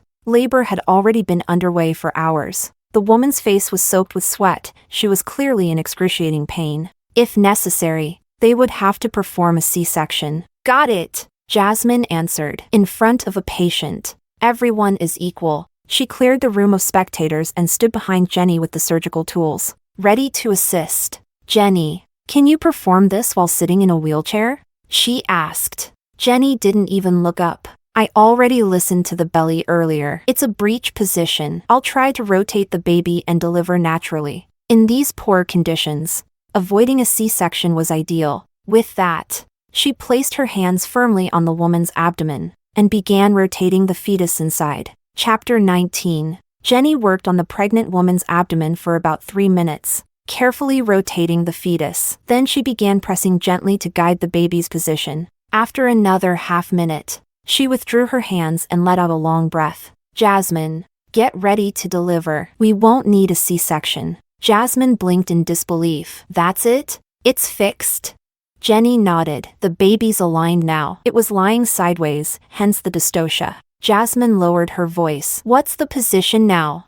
Cephalic. Jenny answered directly. Give her some glucose. The woman had already exhausted too much strength. Even though the position was corrected, Jenny worried she might not have the energy to push the baby out. Jasmine nodded and helped the woman drink a glucose solution. 5 minutes later, Jenny leaned in and gently instructed. When I tell you to push, follow my voice. Let's try to bring the baby out in one go, okay? The woman, trusting her completely, nodded. Okay. Following the rhythm of Jenny's voice and her steady coaching, within just 10 minutes, wah wah, a newborn's cry rang out, loud and clear, echoing through the cramped room. Jenny looked down at the dark-skinned baby in her arms, and her heart softened instantly. This was the first child she had ever delivered with her own hands. Jasmine, standing beside her, couldn't help but marvel. No wonder Dr. Chan chose you to lead the medical team. That technique, that was masterful. Initially, Jasmine had doubted Jenny, a young woman in her 20s leading a team of experienced professionals. She hadn't taken her seriously. But after today, she was convinced. The child now safely delivered. Jenny wiped the sweat from her forehead and handed the baby to Jasmine. Jasmine, could you take care of the post-delivery steps? I really don't have the strength anymore. Jasmine nodded without complaint. Hearing the baby's cries, the man and his mother-in-law came rushing in. She's born? Jenny gave a tired smile. Yes. Go see for yourself. Mother and child are safe. The man beamed. Good, good. Thank you all so much. The room was too cramped. Jenny gave a brief nod, then wheeled herself outside. Martin was already waiting. He brought over a basin of clean water. Here, wash up. Your hands are covered in blood. Jenny didn't refuse. She peeled off her gloves and scrubbed her hands carefully, removing every trace of blood. Martin spoke up gently. Jenny, it's too dangerous here. Come back with me, please?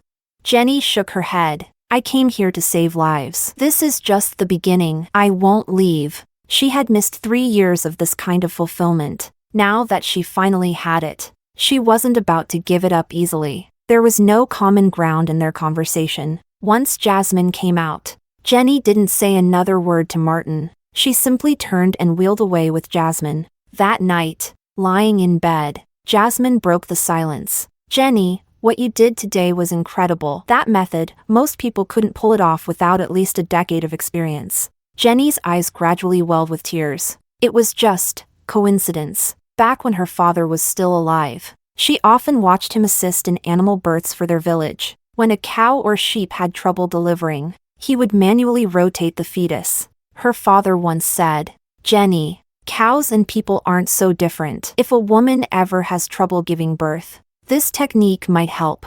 Back then, she had laughed it off. How could a human birth be compared to livestock? But today, she realized her father had been right. Using his technique, she had saved both a mother and a child. Jasmine hesitated, then asked quietly, Jenny, did Martin come here just to take you back? Jenny nodded. Yes. Are you going? Chapter 20. I'm not going back. Jenny Sue had finally escaped the cage that was the Lee family. There was no way she'd return that easily. That night, she barely slept. Early the next morning, the children from the home where she had delivered the baby arrived with a gift. Big sister, We picked these ourselves from the wild. Thank you for saving my mom and my little brother." The boy was thin and small, carrying a bag filled with assorted fruits, wild, mismatched, clearly gathered with great effort. In our city's harsh environment, even collecting these likely took hours. Jenny gently patted the boy's head. "Thank you, but I can't accept this. You should take them home and eat them yourselves." The little boy shook his head firmly. "This is a thank you gift. You have to take it." Jenny looked at the children around her, eyes wide and innocent, yet filled with a deep sense of gratitude. She took a few pieces of fruit from the bag and pulled out some snacks from the house to hand to the boy. "I'll take these. The rest take back for your siblings. And here, these are for all of you to share." As she spoke, she looked toward the two younger children hiding under the tree nearby. They were peeking out timidly, too shy to come forward. Jenny waved them over, but just as they were about to approach, they spotted Jasmine coming out of the house. Startled, they turned and bolted. Jasmine frowned, puzzled. "Why'd they all run away?" Jenny chuckled. "Maybe they think you look scary?" Jasmine touched her face. "Scary? Please. I still have charm left, okay?" As the team adapted to our city's environment, the aid workers gradually recovered. The clinic began operating more smoothly, offering free consultations to the local people. During this time, Jenny's skills in traditional Oriental medicine and acupuncture proved invaluable. On the third day of the clinic's operation, Martin finally collapsed, unable to withstand our city's harsh conditions. Leo wanted him to go recover in a wealthier district, but Martin refused. "I want to stay with Jenny." He had only just found her. He couldn't risk leaving and not being able to find her again. Left with no choice, Leo went to find Jenny for help. "Miss Sue, please talk to Mr. Lee. If he keeps pushing himself like this, his body won't hold up." Jenny lowered her gaze, thinking about the care Martin had quietly given her over the past few days. Her heart softened. She followed Leo to where Martin was staying. He had rented a tiny shack near the clinic, just to be closer to her. When Jenny arrived, what she saw was a collapsing tin shelter barely held together. Garbage was piled high outside, and a group of starving locals rummaged through it. As she approached, they all turned to look at her, sunken eyes filled with desperation and hunger. Ignoring their stares, Jenny stepped into the shack. There, lying on a wooden plank, was Martin. In just 2 days, he had lost all the elegance and composure he once carried. He looked completely worn out. "Martin," she called softly. Life had its way of grinding a person down. Even someone like Martin was no exception. After just a few days in these conditions, he was already visibly thinner. His once sharp eyes were now sunken and lifeless. Hearing her voice, Martin quickly buried his face in the blanket. "What are you doing here?" His voice was hoarse and muffled, raw and broken. Just hearing it made Jenny's heart ache. She sat on a rock by his side. "I came to check on you. Listen to Leo, go recover in the rich district. Once you're better, you can go back." But Martin shook his head. "I want to stay here with you. If you can endure this, so can I." Jenny reached for his wrist and took his pulse. After a few minutes, she suddenly pulled the blanket off him. "If you lose your life, how exactly are you going to endure anything?" Chapter 21. After speaking, Jenny carefully examined Martin's complexion. His skin was pale and sallow, his eye sockets deeply sunken, dark circles stark and obvious. All signs pointed to digestive distress caused by an inability to adapt to the local food. If he stayed here any longer, his health would suffer drastically. "Leo, go to the clinic and get some glucose." After giving the instruction, Jenny turned and met Martin's vacant gaze. "Why put yourself through this?" The one who had hurt her the most was him, and now, the one begging her to come back, was still him. Martin's voice trembled with emotion, the sound alone enough to make anyone's chest tighten. "I just want to make it up to you." Hearing that, Jenny's thoughts flew back to the 3 long years, to the days when her tenosynovitis flared up and her arms throbbed in pain. Her eyes quietly filled with tears. "The damage is done," she said softly. "No amount of compensation can undo it. If you really feel guilty, then go home. Take care of Madam Lee. Don't waste your time here pretending to suffer." Martin was stunned into silence by her words. Just then, Leo returned with the medicine, breaking the heavy atmosphere. Jenny took the 4 bag from Leo and inserted the needle into Martin's arm. The moment the sharp sting pierced his skin, Martin wondered, was she doing this on purpose? As the cool fluid began to flow into his veins, he moved his lips with difficulty. Okay. I'll go back once I recover. In his current state, he was only creating more trouble for Jenny. He'd be more useful from Sea City, funding medicine, equipment, rehabilitation supplies. That was what he should really be doing. After explaining how to administer the medication to Leo, Jenny turned to leave. Martin called out to her. I'm sorry. He had owed her that apology for far too long. Jenny waved her hand dismissively, saying nothing. It was too late. She no longer had the energy to accept delayed apologies. After a few days of treatment, Martin and Leo boarded a flight back to Sea City. Jenny didn't see them off. Every minute of her time belonged to the aid mission and the Arsitan people. Roughly 3 months later, after completing their work in Kenya, the team packed up and began planning their next destination. They eventually agreed on G City, located in West City. G City sat along the East Arsitan Rift Fault line and was prone to earthquakes. After a long and exhausting journey, the team finally arrived. All around them stretched an endless sea of dusty yellow. Waves of heat rose from the earth like steam, each one stronger than the last. As their car rolled through the town, dust flew into the air. They hadn't been there long before everyone's clothes were drenched with sweat. Luna Sue, clearly unaccustomed to the weather, yanked off her shirt in frustration. This cursed heat is unbearable. Jenny quickly intervened. There are a lot of mosquitoes here. Cover up before they bite you. As if on cue, Luna was immediately bitten several times. She scratched frantically as she hurried to put her shirt back on. You were right. These mosquitoes are vicious.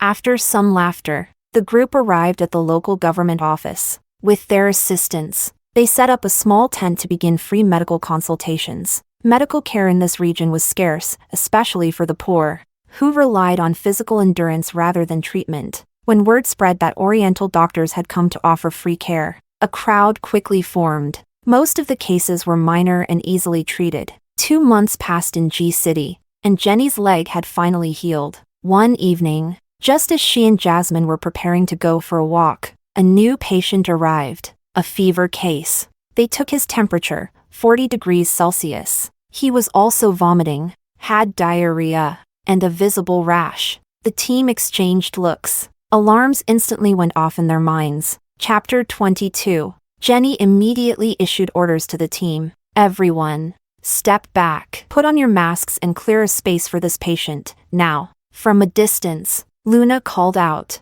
What's going on? Another high fever case. Jenny replied. Don't come over. Jasmine, already covering herself, turned to explain to the others. Jenny frowned, glancing at her. Jasmine, I've got this. You go rest for now. Lately, fever cases had been overwhelming in number. They couldn't afford to take chances. Once Jasmine left, Jenny moved the patient into a quarantine tent on her own, making sure to avoid direct exposure. After administering 4 medication, she finally stepped outside for a breath of air. 80% of the patients coming in had fever and diarrhea. Their medicine stock was critically low. The batch they requested from HQ still hadn't been approved, and she was beginning to worry about what to do next. Just then, her phone rang. It was Martin. Jenny, where exactly are you? I sent a batch of medicine your way. Hearing that, Jenny smiled instantly, just like a pillow arriving when you're dozing off. Really? How much did you bring?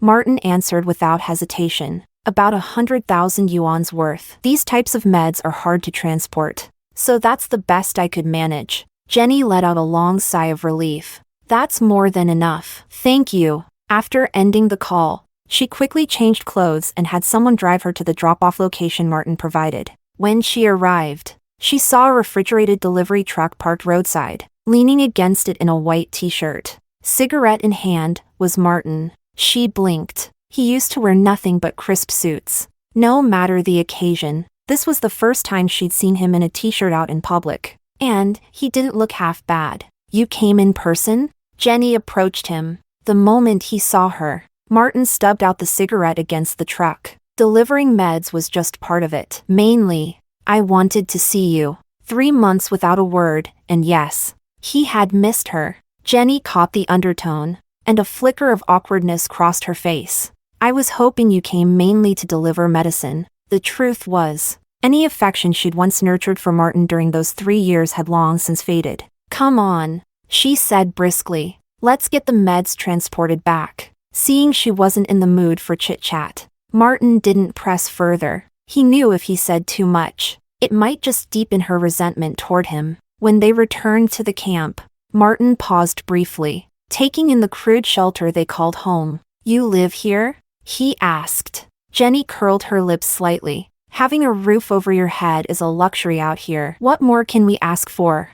They hadn't come to our city for comfort. So long as the medicine was safe, that was all that mattered. The medical supplies were quickly unloaded and organized into the medicine tent. Jasmine looked at the crates of new stock with a sigh of relief. Finally, if these hadn't arrived, I don't know how we'd manage the next wave of patients. Since Jenny came from a family of traditional Oriental medicine, Martin had also brought a generous amount of herbal remedies. Seeing the shelves full of herbs, Jasmine chuckled. Let's see if they can even stomach these. Jenny thought of the locals' reactions to the bitter brews and burst out laughing. They'll drink it, like it or not. For some of these illnesses, TCM really is more effective. After sorting everything, Jasmine left to cook for the team. Martin lingered for a moment, then finally asked, Jenny, things are getting a little chaotic around here. Why don't you come back with me? Chapter 23. Jenny shook her head. That's not a good enough reason for me to leave. Besides, their work here was humanitarian. No one in their right mind would come after them. But I'm worried about you. Martin continued. You've been here a long time. It's enough. No one would blame you for leaving. At that, Jenny looked straight into his eyes. Martin, what kind of person do you think I am? Martin froze. He had no answer, not because he didn't care, but because he had never truly taken the time to understand her. Seeing his silence, Jenny smiled faintly and said no more. She turned and walked toward the kitchen, leaving him standing there. Jasmine glanced up when Jenny entered. You're not keeping Mr. Lee company? After all, Martin had just delivered their much-needed medicine. He was, essentially, their savior. Everyone knew why he came. To ignore him now felt wrong. He doesn't need me to. Jenny's voice was clipped, her tone cold. She was angry, frustrated.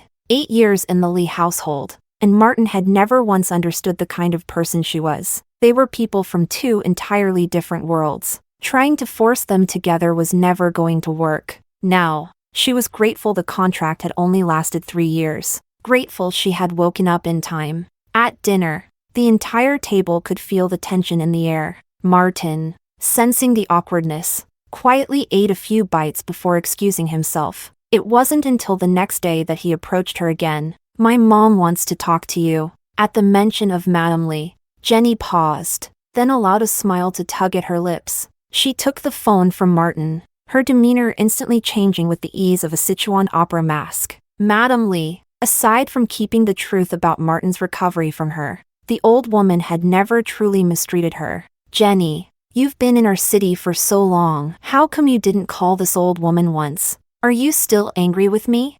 She didn't finish the sentence, but the meaning was clear. Are you still mad I kept Martin's recovery a secret? Jenny shook her head. No, I've just been really busy lately. I didn't want to disturb you. With patients constantly coming and going, sometimes she was too busy to even feel her feet on the ground. Besides, she didn't really want to keep any ties to the Lee family. Good, good. As long as you're not angry at this old lady. Madame Lee's voice cracked with emotion. After her own mother passed, Jenny had never received much warmth during her time in the Lee family, except from Madame Lee. Though she never blamed her, the pain lingered. It felt like there was no one in the world who genuinely had her best interests at heart anymore. When the call ended, Jenny handed the phone back to Martin and turned to head toward the clinic. But Martin called after her. Jenny, are you mad at me? Jenny stopped. She slowly turned to look at him, then shook her head. No, I'm just realizing, there's really nothing left for us to say. Their values, their ways of thinking, completely different. Neither could persuade the other. Martin swallowed hard and finally asked the question that had haunted him for months. If I hadn't asked for a divorce, hadn't lied to you, Would you have stayed with me? Jenny looked at him for a long moment, then smiled gently. There are no what-ifs in this world. And with that, she turned and walked away. But the moment she reached the room, boom! A deafening explosion ripped through the air. The ground quaked beneath their feet. Chapter 24. In the next instant, their makeshift shelter collapsed. Fortunately, the structure was built with wooden planks and rain tarps, light and flimsy. There were no tall buildings nearby either, so the collapse didn't cause major injuries. Earthquake! Everyone out! Hurry! Luna shoved off the panel that had landed on her and immediately began helping dig others out. Jenny, however, had been pinned beneath a fallen beam. Pain shot through her shoulder, sharp and deep. Luna, the medicine, we just got those supplies. They can't be destroyed. Human safety was the priority. But in this case, she wasn't in immediate danger. The beam wasn't heavy enough to kill, and the wide-open terrain prevented worse injuries. But the medicine, some in glass vials, others in fragile plastic containers, was irreplaceable. That was what weighed most heavily on her mind. Jenny! Jenny! Where are you? Martin's anxious voice echoed from outside the rubble. Jenny exhaled, then called out. Martin, don't worry about me. Go check on the medicine tent. Clearly, he heard her, but instead of going to the medicine storage, he followed her voice into the ruins. He found her beneath the beam and began lifting it with brute strength. Forget the medicine. Do you think it's more important than your life? You just recovered from a fracture. Do you want to end up in a cast again? Frustrated and panicked, Martin grabbed her by the wrist and pulled her out. Protecting the medicine starts with protecting yourself. Once they were outside, Jenny yanked her arm away. Martin, let go! Do you have any idea how many lives those medicines could save? Without waiting for his reply, she bolted toward the collapsed medicine tent. Martin sighed and chased after her. If she insists on protecting the supplies, then I'll follow. The medicine tent had indeed collapsed. Broken bottles and spilled liquids pooled into yellow mud on the floor. Jenny began sifting through the rubble, sorting boxes and vials, salvaging what she could. Every intact package she found, she carried out, back and forth, over and over. 4 hours. Eventually, more team members joined in. Then patients began to help. It became a united effort, doctors and locals working together. By the time they finished salvaging what they could, night had fallen. Out of all the medicine they had, only 1/3 remained intact. But even that was a significant win under the circumstances. The region was flat, with no tall structures. The shelters were light and temporary, which meant most damage had been to bottles and not boxes. Jenny handed the recovered meds to Luna, then turned to ask around, were there any injuries from the quake? Yes, my son can't walk. His leg gave out. Please come take a look. The speaker was a local man, one of those who had helped recover the medicine. Jenny frowned. Why didn't you say anything sooner? Human life comes first. The man responded calmly. We could wait, but if we lost the medicine, there'd be no way to treat anyone later. Then, he led her to a large baobab tree at the side of the road. Beneath it lay dozens of people, bare-skinned, bloodied, and silent. Jenny quickly rushed over, checking them one by one. No major injuries, she said after a rapid assessment. Some have bruises, some fractures. They'll be okay with medication and splints. She immediately began cleaning their wounds with iodine and alcohol. For those needing only simple treatment, it was manageable. But for those requiring surgery, there was no anesthetic. They would have to endure the pain. Chapter 25. Under these conditions, there really wasn't much more they could do. And yet, not a single person among the injured groaned in pain. It was as if they were used to it after so many earthquakes.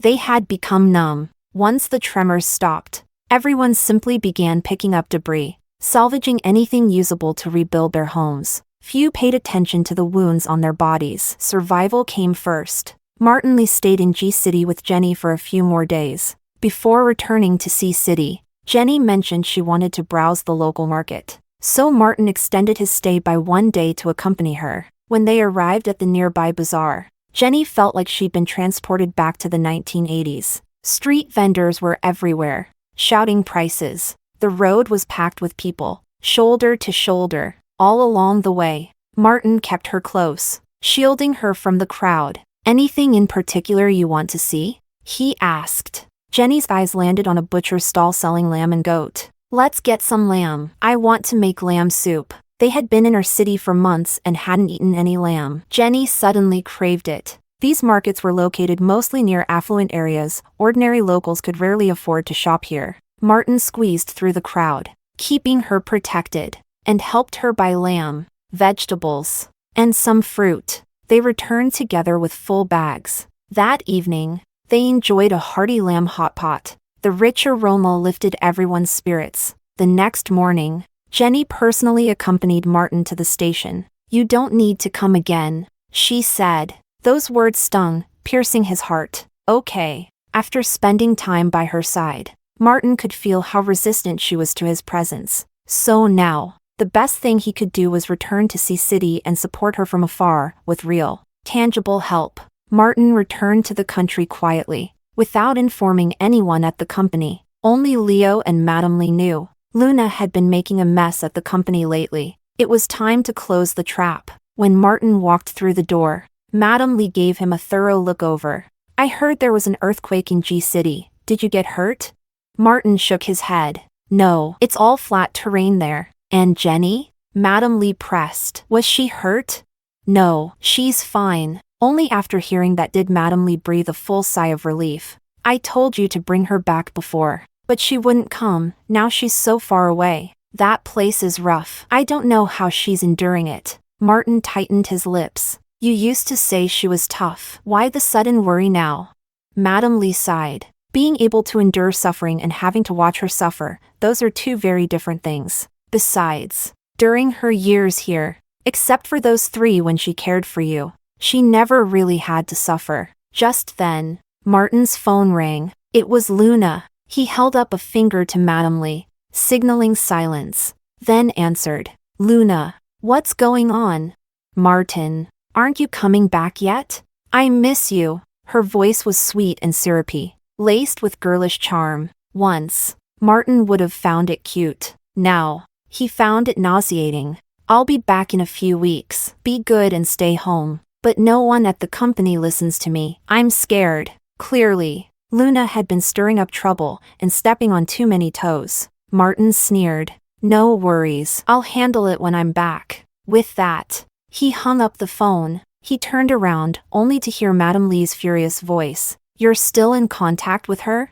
Chapter 26. After sending a message to Leo, Martin finally responded to Mrs. Lee. "Yes, but it's just to pacify her. In a few days, it'll be time to close the net." Before long, a text from Leo came in. "Mr. Lee, Luna Sue transferred $3 million into her personal account." Seeing the message, Martin's lips curled into a faint smirk. Heh, she's bold. It's only been a short while and she already moved $3 million. She's not even afraid I'll investigate. But this works in my favor. I won't need to exert much effort to get her locked up. Though, before that, I can still do something. He turned off his phone, said a few words to Mrs. Lee, and went back to his room to start preparing. Since he had laid such a grand plan, he had to make it a sure strike. Otherwise, all the arrangements would be for nothing. But for now, the most urgent matter was sending medication to Jenny Sue. Since she didn't want to see him,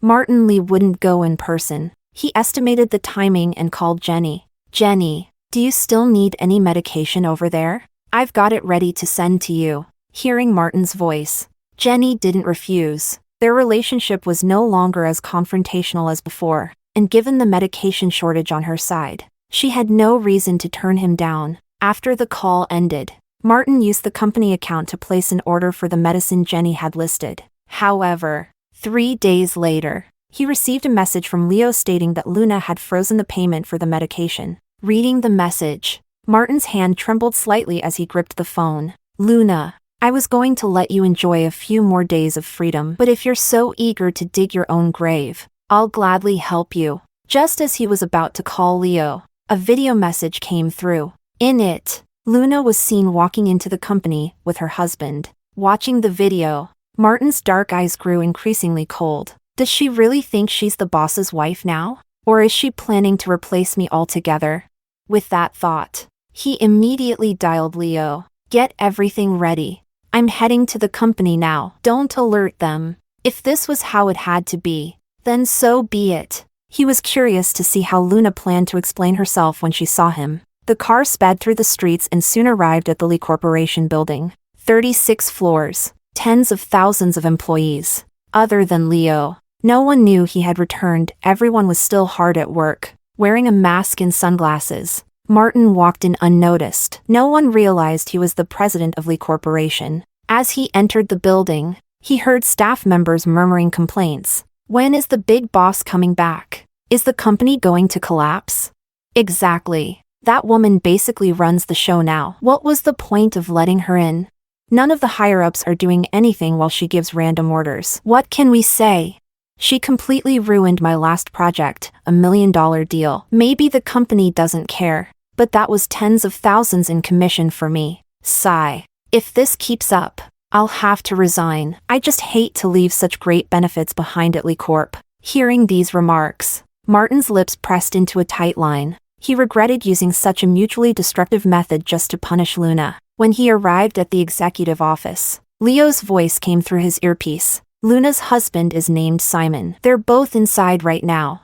Chapter 27. Martin nodded, adjusted his expression, and pushed the door open. The moment he entered the room, he saw Luna sitting at the secretary's desk in the CEO's office, a clear look of panic on her face. Martin, why are you back today? Martin sneered inwardly, but his voice came out warm and gentle. To surprise you. Of course. It's been a while. Don't you miss me? What he really thought was, I came back to see that panicked look on your face. But now, looking at the nervous Luna in front of him, Martin Lee felt a faint sting in his chest. Her face was still the same as before, but why had her personality changed so much? Was it that she changed over the past 3 years? Or had she been deceiving him from the start, and he just never saw through it? Martin closed his eyes for a brief moment, not daring to think further. The more he thought about it, the more it hurt. By now, Luna's husband was probably hiding under the desk. As he moved closer to the secretary's area, the more flustered Luna's expression became. Oh, of course I missed you, Luna Sue said, biting her lip before standing up. Martin took another step forward. Then why do you look like you're not happy to see me? Why would I be unhappy? Luna suddenly stood up and quickly walked over to him. Martin, it's getting late. Let's go out for dinner. Martin stopped as if going along with her suggestion and glanced at his watch. All right, let's go. At his response, Luna clearly let out a sigh of relief. But just as they reached the door, Martin stopped again. Luna's heart skipped a beat, her voice trembling. Martin, what's wrong? Oh, it's nothing. I just remembered I have a document in the office I forgot to sign. As he turned to walk back, Luna quickly grabbed his arm. You can sign it when we get back. Seeing her nervous reaction, Martin nodded. All right, let's go then. Not until they stepped out the office door and got into the car did Luna finally relax. What she didn't know was, Martin already knew everything about her and her husband. Meanwhile, Jenny hadn't received any word from Martin about the medicine delivery ever since their call. With the medication supply dwindling, the whole team was getting anxious. Jasmine asked, Jenny, Mr. Lee said he'd send over the medicine. What's the situation now? A portion of the previous batch had been destroyed in the earthquake, and the stock was running dangerously low. With no other option, Jenny made the call. Mr. Lee, where's the medication you mentioned earlier? A batch had been approved and delivered, but it still wasn't enough to meet the needs. At that moment, Martin had just sat down at a restaurant with Luna. Hearing Jenny's voice, he instinctively gripped his phone tighter. The payment hasn't gone through yet. I'll find a way to send it in the next few days. Don't worry. His voice, noticeably softer than usual, carried warmth. Listening to the conversation, Luna grew increasingly uneasy. So the funds I froze were for the medicine Martin ordered? And for Jenny? After he ended the call, Luna carefully asked in a low voice. Martin, was that Jenny just now? Martin's dark eyes locked tightly on her. Yes, I ordered medicine for her, but when it came time to pay, you froze the funds. Luna, tell me, why did you do that? Chapter 28. Hearing Martin Lee's question, Luna forced herself to stay calm. Jenny already left. Why are you still reaching out to her? I'm just jealous. I don't want you treating her so well. Martin knew she was putting on an act, but he still smiled as he looked at her. Helping someone isn't the same as treating her well, is it? Of course I treat you first and best, don't you agree?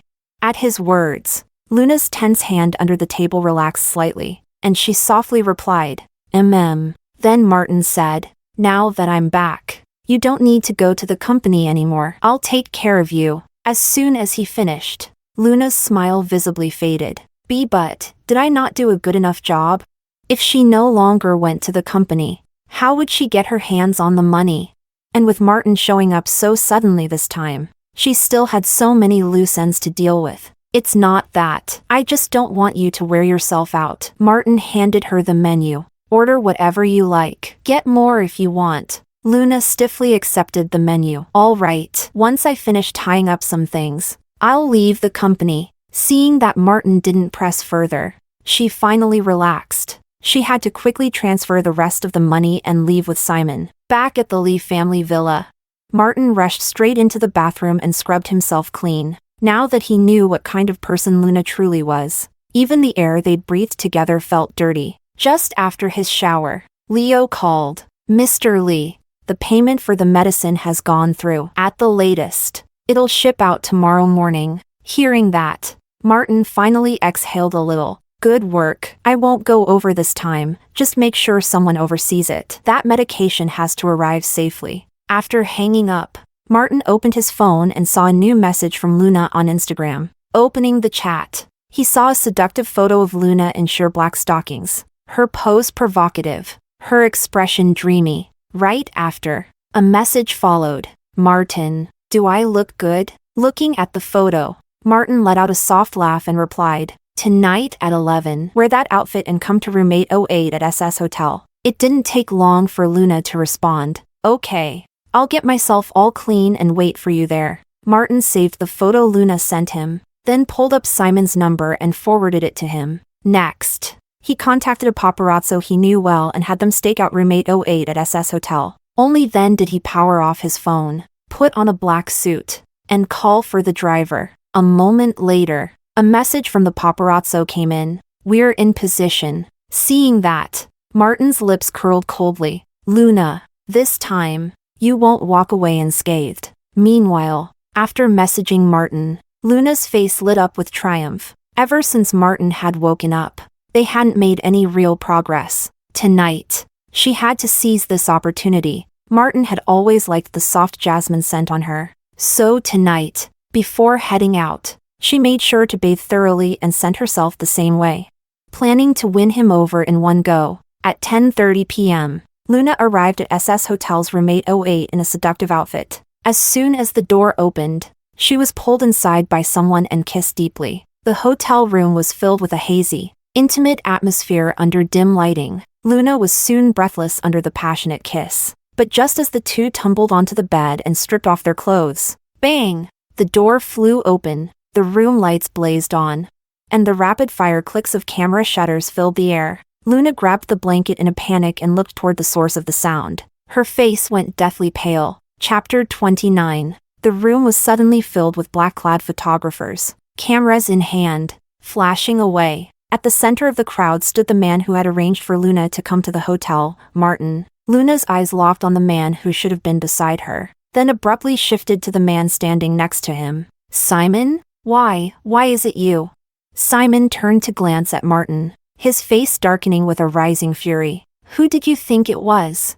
Earlier that night, he had received a seductive photo from Luna, assuming she wanted to try something new. He never expected to walk into a trap, a scene that looked like the mistress confronting the wife. Except in this case, it was Martin, the simp, catching the real husband in action. Because he was Luna's legitimate husband. Then, turning back to Martin, Simon said with a sneer, Mr. Lee, sorry you had to witness a bit of our marital play. My wife and I can be intense. Martin stood there, smiling faintly, silent. His gaze alone made Luna feel like her spine was turning to ice. Simon frowned, not understanding Martin's intent. and tried to maintain control. Mr. Lee, shouldn't you be leaving now?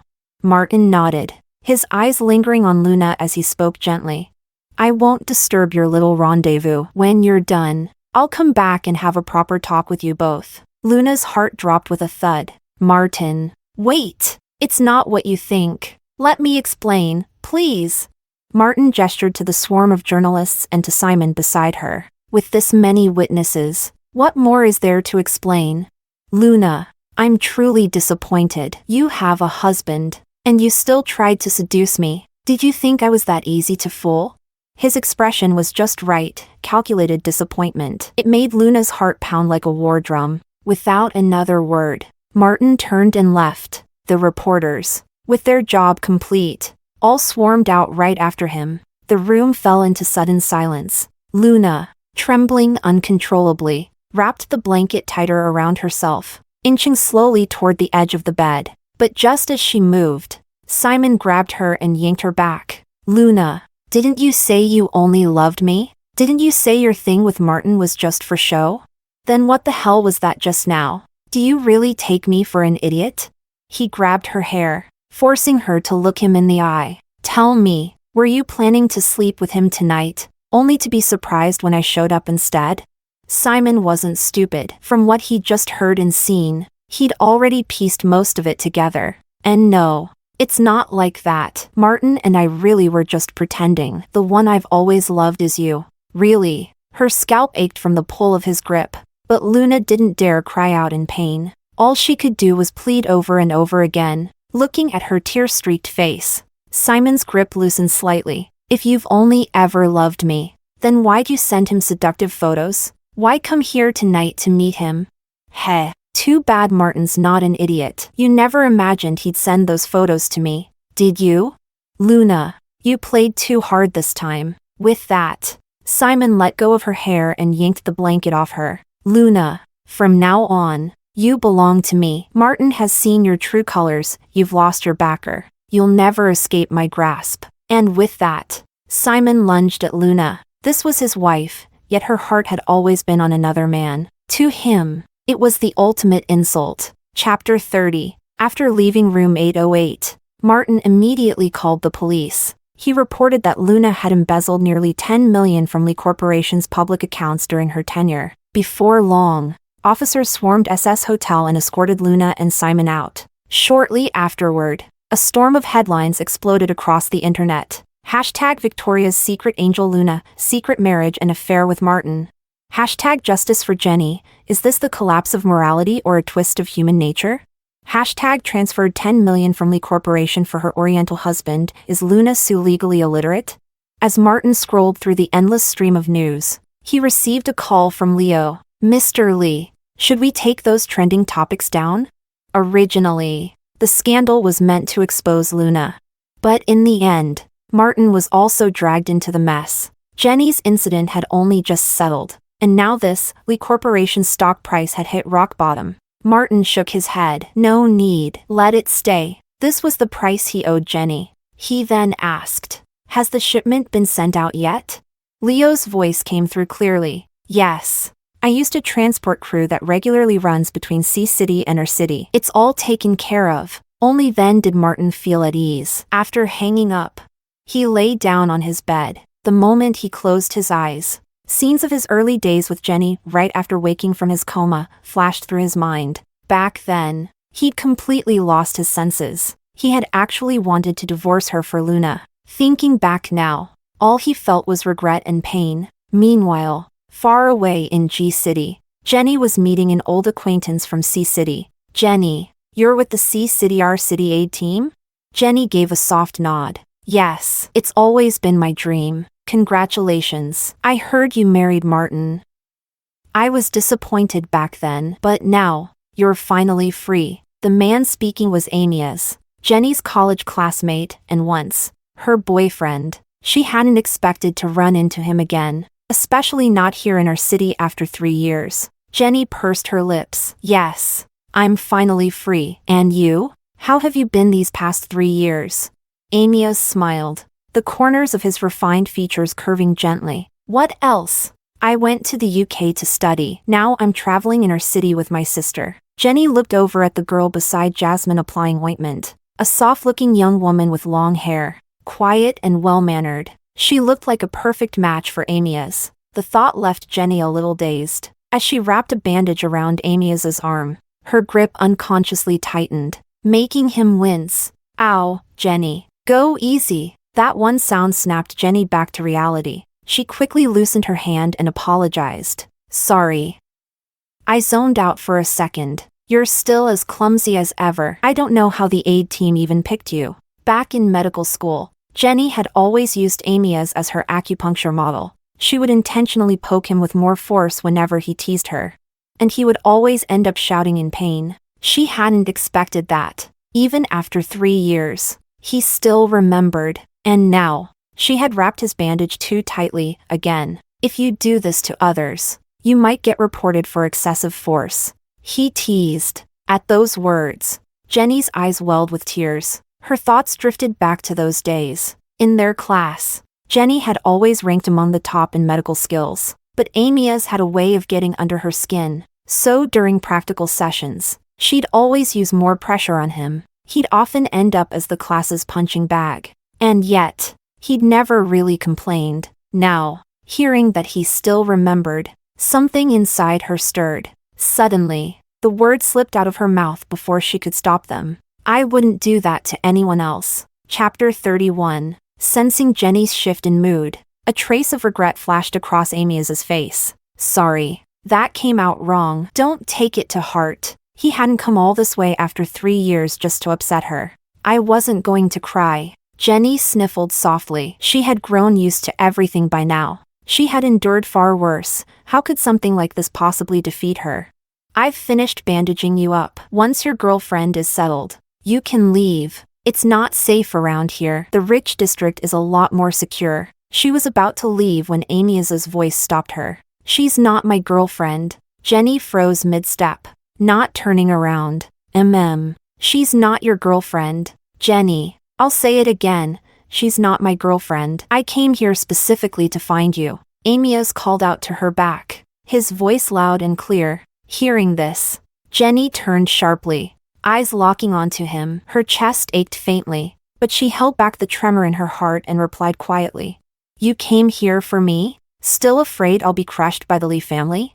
But Amyas shook his head. No, I came to ask, now that you've divorced Martin, would you still consider me? A tidal wave of emotion crashed down on her. Jenny was momentarily speechless, lips parting and closing as if in a dream. Amyas waited for a long time but received no reply. He let out a soft sigh. Jenny, I'm not joking. I meant every word. If you're unwilling, it's okay. Don't feel pressured. He still remembered how Jenny used to overthink everything.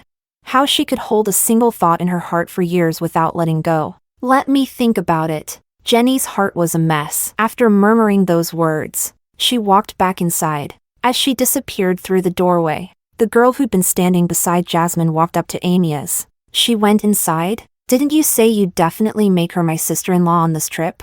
At her words, Amyas reached out and flicked her on the forehead. Is that how you talk to your brother? If I'd known you'd be like this, I wouldn't have brought you along. Domingo pouted and rubbed her sore forehead, falling silent. Ugh. Seriously, I came with you and now you're blaming me? What kind of big brother treats his sister like this? Amyas didn't respond, but inside, his resentment toward Martin deepened even further. Back when he first found out Jenny was going to marry Martin, he had gone through hell, pain, begging, tears, but for the sake of gratitude, Jenny still chose to go. He had once pleaded with her. There are other ways to repay a favor. Why must you sacrifice your whole life? But Jenny had replied, the Lee family has no shortage of wealth or status. The only thing they lack is a woman whose birth chart matches theirs. And right now, that woman is me. If I don't go, what else can I do? Amyas had offered. Let me take you away. Leave this place. The Lee family can't do anything to you if you disappear. Please? But Jenny had refused. Kevin, I'm not like you. I can't just walk away. The Lee family saved me. I can't be ungrateful. So, Jenny married into the Lee family.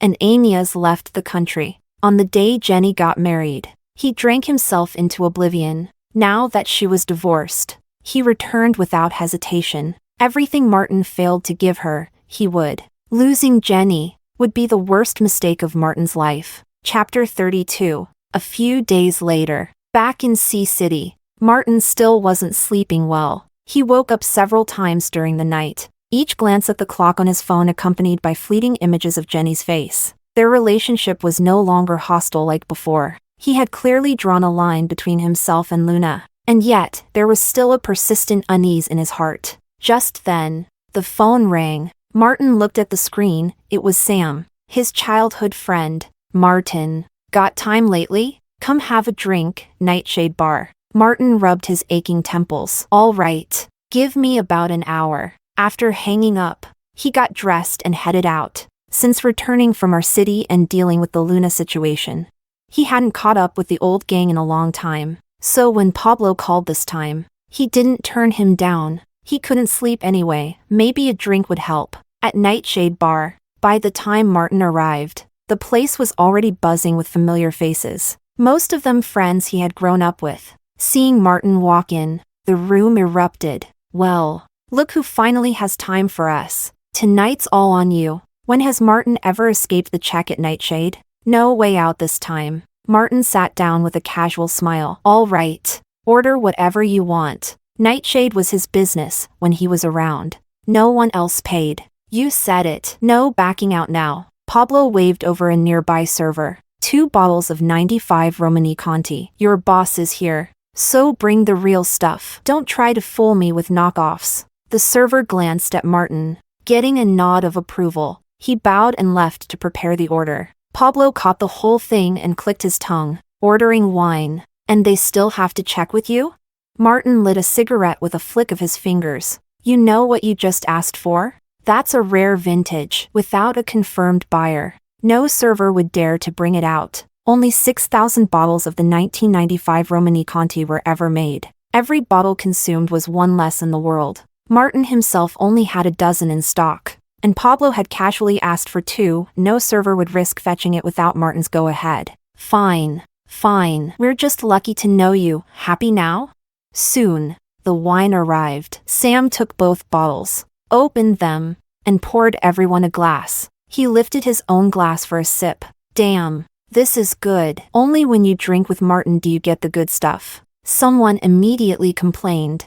Come on, Pablo. That's laying it on thick. It's not like we serve cheap booze without him. Pablo laughed. Hey, it's just been a while since we've seen him. I'm trying to rebuild emotional ties here. Then someone suggested, what better way to bond than bringing in a few girls? What do you say?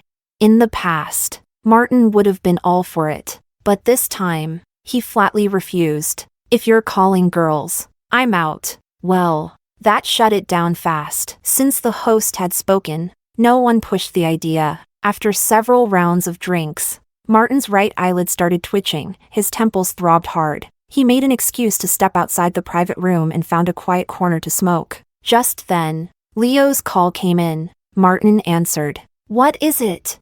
And the words that followed made his heart leap. Mr. Lee, Madam has returned to the country. Chapter 33. Really? Where is she now? Martin walked out as he spoke, barely able to hide the joy in his eyes. He had asked Jenny to return to Sea City so many times, but she never agreed. Neither to forgive him, nor to come back. Had she finally forgiven him this time? Was this his second chance? Martin clutched his phone tightly, his voice trembling with excitement. Where is Jenny now? Did she go home? On the other end, Leo was silent for a few seconds before replying softly. She came back with Amias. Leo hesitated, but in the end, he said it. They seemed to be getting married. What? Martin's pupils shrank, a sudden panic rushing through him. Where are they now? Send me the address. His grip on the phone tightened, knuckles turning white, a visible sign of his inner turmoil. He couldn't accept what Leo had said. He needed to see it for himself. After receiving the address, Martin grabbed the car keys from the driver and sped off. The stars overhead flickered like his own chaotic emotions, unsteady, restless. Suburban cemetery. It was the place where Jenny had buried her mother, Madame Sue. Martin had never been there before. In the chill of the early morning, the graveyard was shrouded in a cold and somber quiet. He followed the directions and arrived at the tombstone. Just as he was about to step forward, he saw two figures kneeling before it. One was Jenny, the face that haunted his dreams. The other could only be Amy's. Martin stood frozen for a brief moment before walking toward them with the offerings. Hearing footsteps, the two turned around at the same time. "Martin? What are you doing here?" Martin's gaze was fixed on Jenny as he pointed at the man holding her hand. "Jenny, you're marrying him?" Jenny frowned. "How did you know?" She and Amy's had returned in a hurry to prepare for the wedding. Aside from a few people in her city, she hadn't told anyone. How did Martin find out? "Don't ask how I know. Just answer me. Is it true?" Martin's eyes were red, his voice tense with emotion. Jenny pursed her lips, then slowly stood up with Amy's help. "Yes." Hearing her say it herself, Martin clung to his last hope. "You know what kind of man he is? You're really going to marry him?" "Jenny, you owe it to yourself to think this through." Jenny stood quietly across from him, her voice calm and unwavering. "I know exactly what kind of man he is. That's why I chose to marry him. 3 years ago, she married for gratitude and gave her heart to the wrong man. Now, she was marrying for love, and her heart had finally found a home." That day, when Amy's appeared again, Jenny's heart had been in turmoil. When she married Martin, she had fulfilled her duty to the Lee family, to Madame Lee, and to her own mother. She had repaid kindness, honored a promise, but the only ones she had failed were herself and Amy's. This time, she was going to live for herself. "Jenny, I regret it. Let's remarry, please?" Martin, using the last of his strength, said the words aloud. He hoped, desperately, that she would say yes. But Jenny shook her head, shattering his final illusion. "No, Martin, I never loved you. Even that brief flutter I once felt for you was worn away by everything that came after." With that, she and Amy's bowed 3 times before Madame Sue's grave, then turned and walked away without looking back. Chapter 34. The night wind grew colder. Martin stood alone in the cemetery, chilled by the breeze, staring in the direction Jenny and Amy's had left, unable to recover from the blow. It wasn't until the sky began to pale with dawn and a groundskeeper arrived to clean the cemetery that he finally snapped out of it. He moved his stiff, numb legs and turned his gaze to the photo of Madame Sue on the tombstone. A pang of remorse rose in his chest. "Auntie, I'm sorry.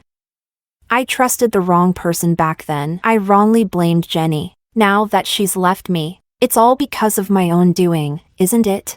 As he spoke, Martin knelt before the tombstone. "I was blinded. I thought Jenny married me for the Lee family's money. Even when your urn was broken, I believed Luna's words that it was Jenny who did it. But in the end, I realized I was wrong all along." He stayed squatting in front of the grave, speaking for a long time until a phone call from Madame Lee interrupted him. "Martin, come back home." Jenny brought her boyfriend over. Lee's mother's voice carried a note of displeasure. "I told you before, Jenny was the daughter-in-law I had my heart set on. I told you to treat her well. Now look, she doesn't want you anymore. She's found someone better." With that, she hung up before Martin could respond. Before leaving, Martin took one last look at Madame Sue's photo, then rose and headed back to the Lee family villa. As soon as he walked in, he saw Jenny and Amy sitting side by side on the sofa, chatting with Madame Lee. "Thank you, Mr. Lee, for taking care of Jenny all these years," Amy said as he stood up to greet him. "Hello." Martin forced the word out, feeling like his throat was stuffed with cotton, tight and suffocating. He had prepared himself mentally on the way back, but seeing the two of them side by side, his heart still ached bitterly. Jealousy swelled uncontrollably within him. The whole morning, he sat listening to Jenny talk about her time with Amy's. More than once, Martin had the urge to get up and leave. But for Jenny's sake, he stayed. He wanted to hear more about Amy's. He wanted to know what made him better. Martin didn't say a word the entire time, just listened quietly. Words are cheap. It's actions that matter. It wasn't until lunchtime that Martin finally understood the difference between himself and Amy's. Steamed hairy crab, spicy garlic mantis shrimp, They were all Jenny's favorites, and also the kinds of dishes that were roughest on the hands. Just as Jenny reached for the crab, Amias gently stopped her. The shell's hard to crack. I'll do it for you. He pushed a neatly picked plate of crab meat in front of her, then began peeling shrimp one by one, carefully placing the tender meat into her bowl. In that moment, Martin knew he had lost completely. After lunch, Martin asked Amias to step out for a private talk. Gathering all the strength he had left, he said, "For now, you're doing better than I did. I hope you'll keep treating her this well." Amias stood tall. "I don't need you to tell me that, I will." He had missed out on Jenny for 3 years. Now that she was divorced and finally willing to accept him, he would not let her go again. "You'd better keep your word," Martin said, fists clenched. Just as Jenny stepped outside, she walked over, naturally taking Amias's hand. She nodded at Martin and left with him. From afar, Martin could still hear her asking, "What were you two talking about?" Turning his head, he caught sight of Amias brushing a strand of hair from her face, his voice full of affection. "He was asking when the wedding is. He said he wants to give us a big red envelope." Watching the two of them disappear into the distance, Martin knew he had lost Jenny for good. All he could hope now was that her days ahead would be safe, joyful, and free of sorrow.